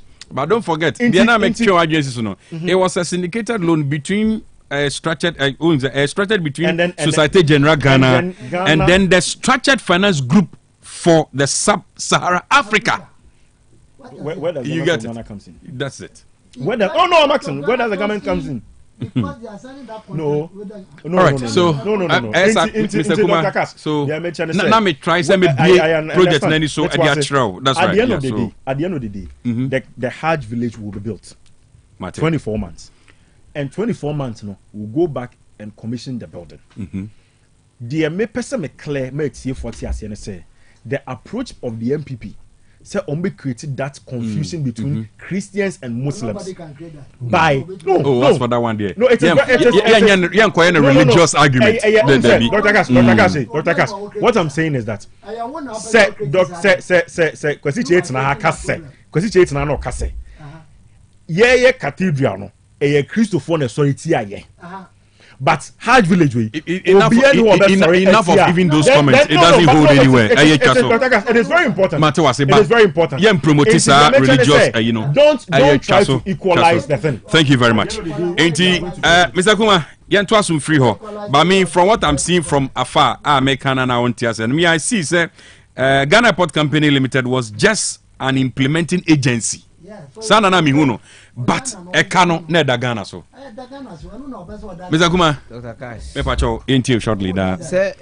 Help up last semra. Mine ye chichire dey. In any situation be I say you adwuma na aban ye no you public institution no. You mo ye corporate bodies to say ADB, NIB, Ghana Airport Company, Cocoa Board, Temoy Refinery, Ghana Airports, any Ghana Harbour, omu institution ya bind deal. Sure. But they run separately. Exactly. With omu balance sheet. No balance sheet. No more to omu ahoka. Na omu ye jumanti say natural order ne say afiso na omu nyeska. Na omu declare dividend da. Omu de bra ban. Enti in one way or the other na aban adwuma. Enti say yemfa say we electricity company. Do you see say omo ye bibia direct and indirect? Both direct and indirect, because the direct aspect they say da ban so ombo kasi ya wuma because ena kan be ma example da ban so Nicodemusly electricity company for instance yemfa say over to Ghana what is electricity boy declare profit da they be ban a common muska no mo mfidi say na ebi ho aban ko tueska na ban e negotiate on their behalf enti it looks like public institution there na oze there na public private partnership ban wo share individuals bin so and say other companies wo share no and then you can take out no cry no a certain point government can then go in and support. In fact, private enterprise no aban betimi aboa adwuma ama na you aboa say as a private company betimi because they are creating job for that. But the point I'm person me raising is say me who what is wrong with issue of building a Hajj village. Government should come and deny say any government AC why Hajj village no say the issue is that yetina kroma nyina every year bia Hajj no omo ko year say aban support omo village ni maybe kwa no mutimi ko camp omo village oma issues bebreba baby on be dware ni ade ni enti say if there has been a need say you say establish a Hajj village eboa etimi yema bia people who are just traveling on the pilgrimage you know ebetime nya hoto no makọ amana ba kama me who anything wrong with it me who anything wrong with it. I don't know why this has become an argument. You see, it has become an argument because it looks like time MP for year one is almost see cathedral. Yeah, people spoke against and they think say also could see Hajj village, but I don't think say the same equalization thing. Equalization, you see, the ama ebia argument wo mu kese pa ne say uze okure cathedral na Ekwanya cathedral no efa so na I think ebina present government person omo ye no fair cathedral no time former president ABC no they should have told Ghanaians say your amount say na you setting up a person dey ye benya say na free for e say but it looks like at a point in time na government ebe source from other donors why taxpayers money in common. That's the point. And but they do at the long run in the long run now I say we are spending so much akomuno then people will talk ebi na aban person you know if you are building hard come up and say me aban ye wo no kra hard for no mo we spend money maybe all pa ye do mo ko ye tia ye ti o mai so it is ye village mo ma there's nothing wrong they need a village that they can because most of them especially screening you say yes, very necessary and most of them are not in Accra. They travel far away from other parts of Ghana and process and it may happen that if you come they don't have what it takes to accommodate themselves in a bigger hotel near that, then let's find a way for them. Way one just say no crack. I mean, Ghana for you say. Just say yeah, can't crack. And maybe you'll be person what they ask them see. Because some way near some and they also ye case say obi see Hajj village, obi see cathedral. National order. Hajj ya since Sami Memorial. Cathedral. President Kufuor one can't crack. Until na onya problem no. One can't cry and Ghana for a buy no catch a Ghana for some person me see cathedral by me the Ghana sika any amount for sika and basin team Ghana ye seed capital ni I equal cathedral and Sabrinka seed capital no come every one can very easier for other people to contribute. By a question, yeah, first can be uncle, yeah, for Biaba on Quabruch, sika. Asama na okay. Okay, seed money, one can seed money was a Ghana buy off a land. Number for land and seed money. And now you say, and the owns and I own amount of money. Akumuno. You see, Ghanaian $58 million. That's the point. We are also saying 58 million. Now they also 58 million. Now divided by say $1 you bear 15 cents. Now divided by 50. Or they multiply 15. What amount? No, it is all boah. Ghana niya, who's a young say unfortunately, more politicians more impoverished, until you who's like a CBR near your machine. Cause he who be skanking one year. And the end, the Mocas can say, Mamma, because he say, hey, Scotty, to say, you did try oh, and I said to meet a mess. And Untinama, and Yabawi, and in Sintina Williams, so wouldn't mean kind of crowd, Munya didn't know where no one can play. Or one can take Ghana for say. Hajj village no yard papa nkramofo no so omu tu kwan na Ghana government spend sika so be okra he has to even fund ebinum kra ba bi o medicine ba bi o medi enyina ban enti se aban yenya villager ebetuma community o mu in this order ama ade na ye orderly maybe chaos crazy ho okay enti se okoye village ama omo na hoto ba what is wrong with this number afi na be say enya ban sika airport company nya ban company airport company nya ban company Apple company say go say see aban e wako finance o amana babak enti say aban ye bold na ka che Ghana for say na me ye me feel say people are talking about it say Ghana free airport for account money e Ghana for sika me that say simple. All right, okay. My Kyle say ebe na kwento say mafani nyina kona Ejima Travel and Consult. Na omunu credienti and a Ghana Tourism Awards. Best travel agency of the year.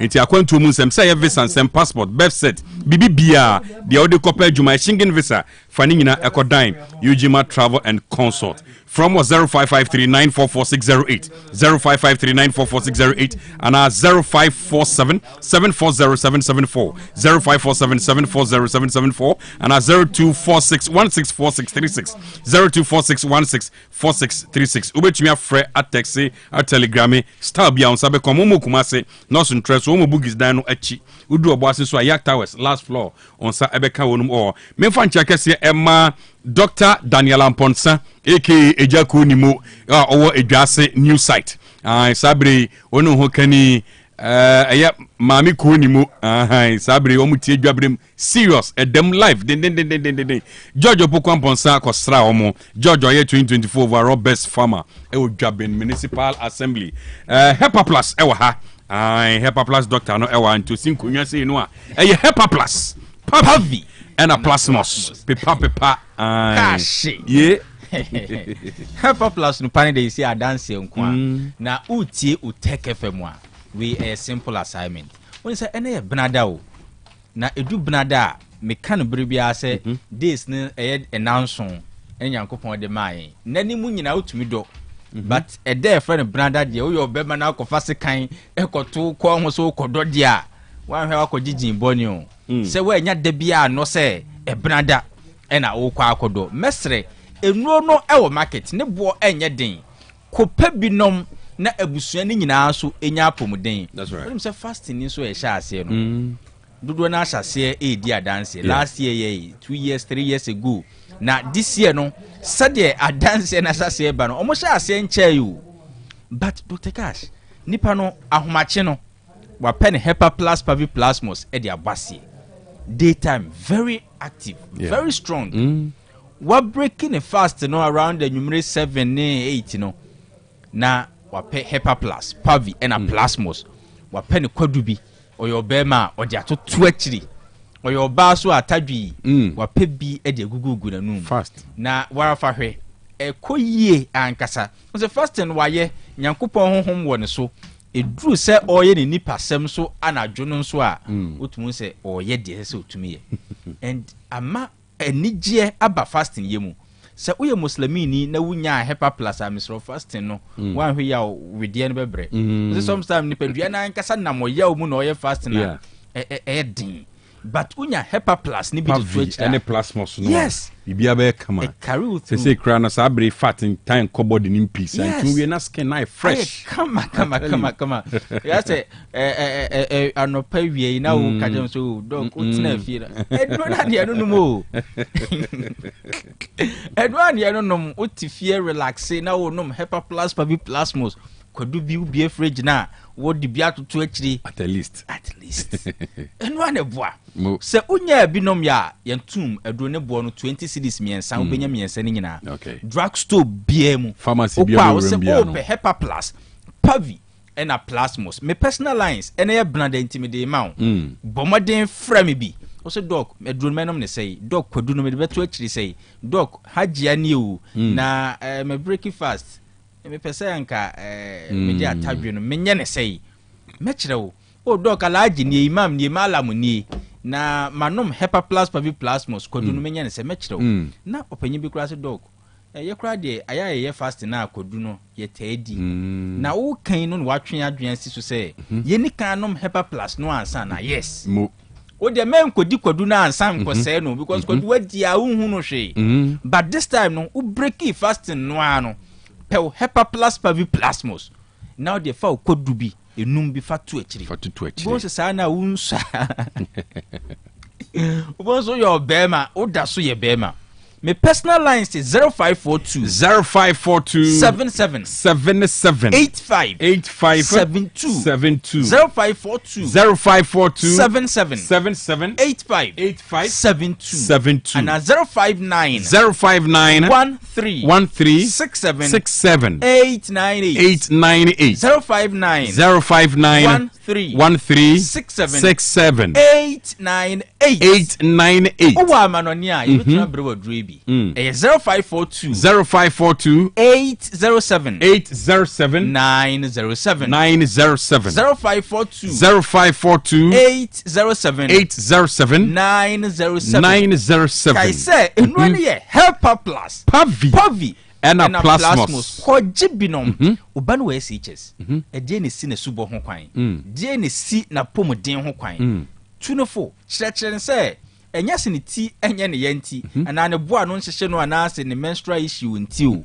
na mmom sɛ oye onipa na oni nipa ne din kita ho no o beda nwumre no a Hepa Plus to pai no onyi baako okay pavi baako plasmos baako eno anu straight eno ani o onom ema ne well being no agina yi and upon se bribia no yare entem kwan no ewa we very strong and healthy Hepa Plus nupa no and a necessary kanfo a doctor for kanfo presenters a so for kanfo yenuano mason for yenuano fitter for obia numbi nti se unya binom ya this is the timer esu kopebi na mekasema me study bi oka se time nkoye David bia enchire okwa wo se papa out on drew my pharmacy Hepa Plus wo ho nkwan yes eye dia nkunimdie beba na wo kunimdie wo nkofa bi ni pebidi eno an se wo nya Hepa Plus wo do drugstore ho ase my pharmacist yi Hepa Plus pavine plasmos no wo de yi bi ma me ne mabusua enkonom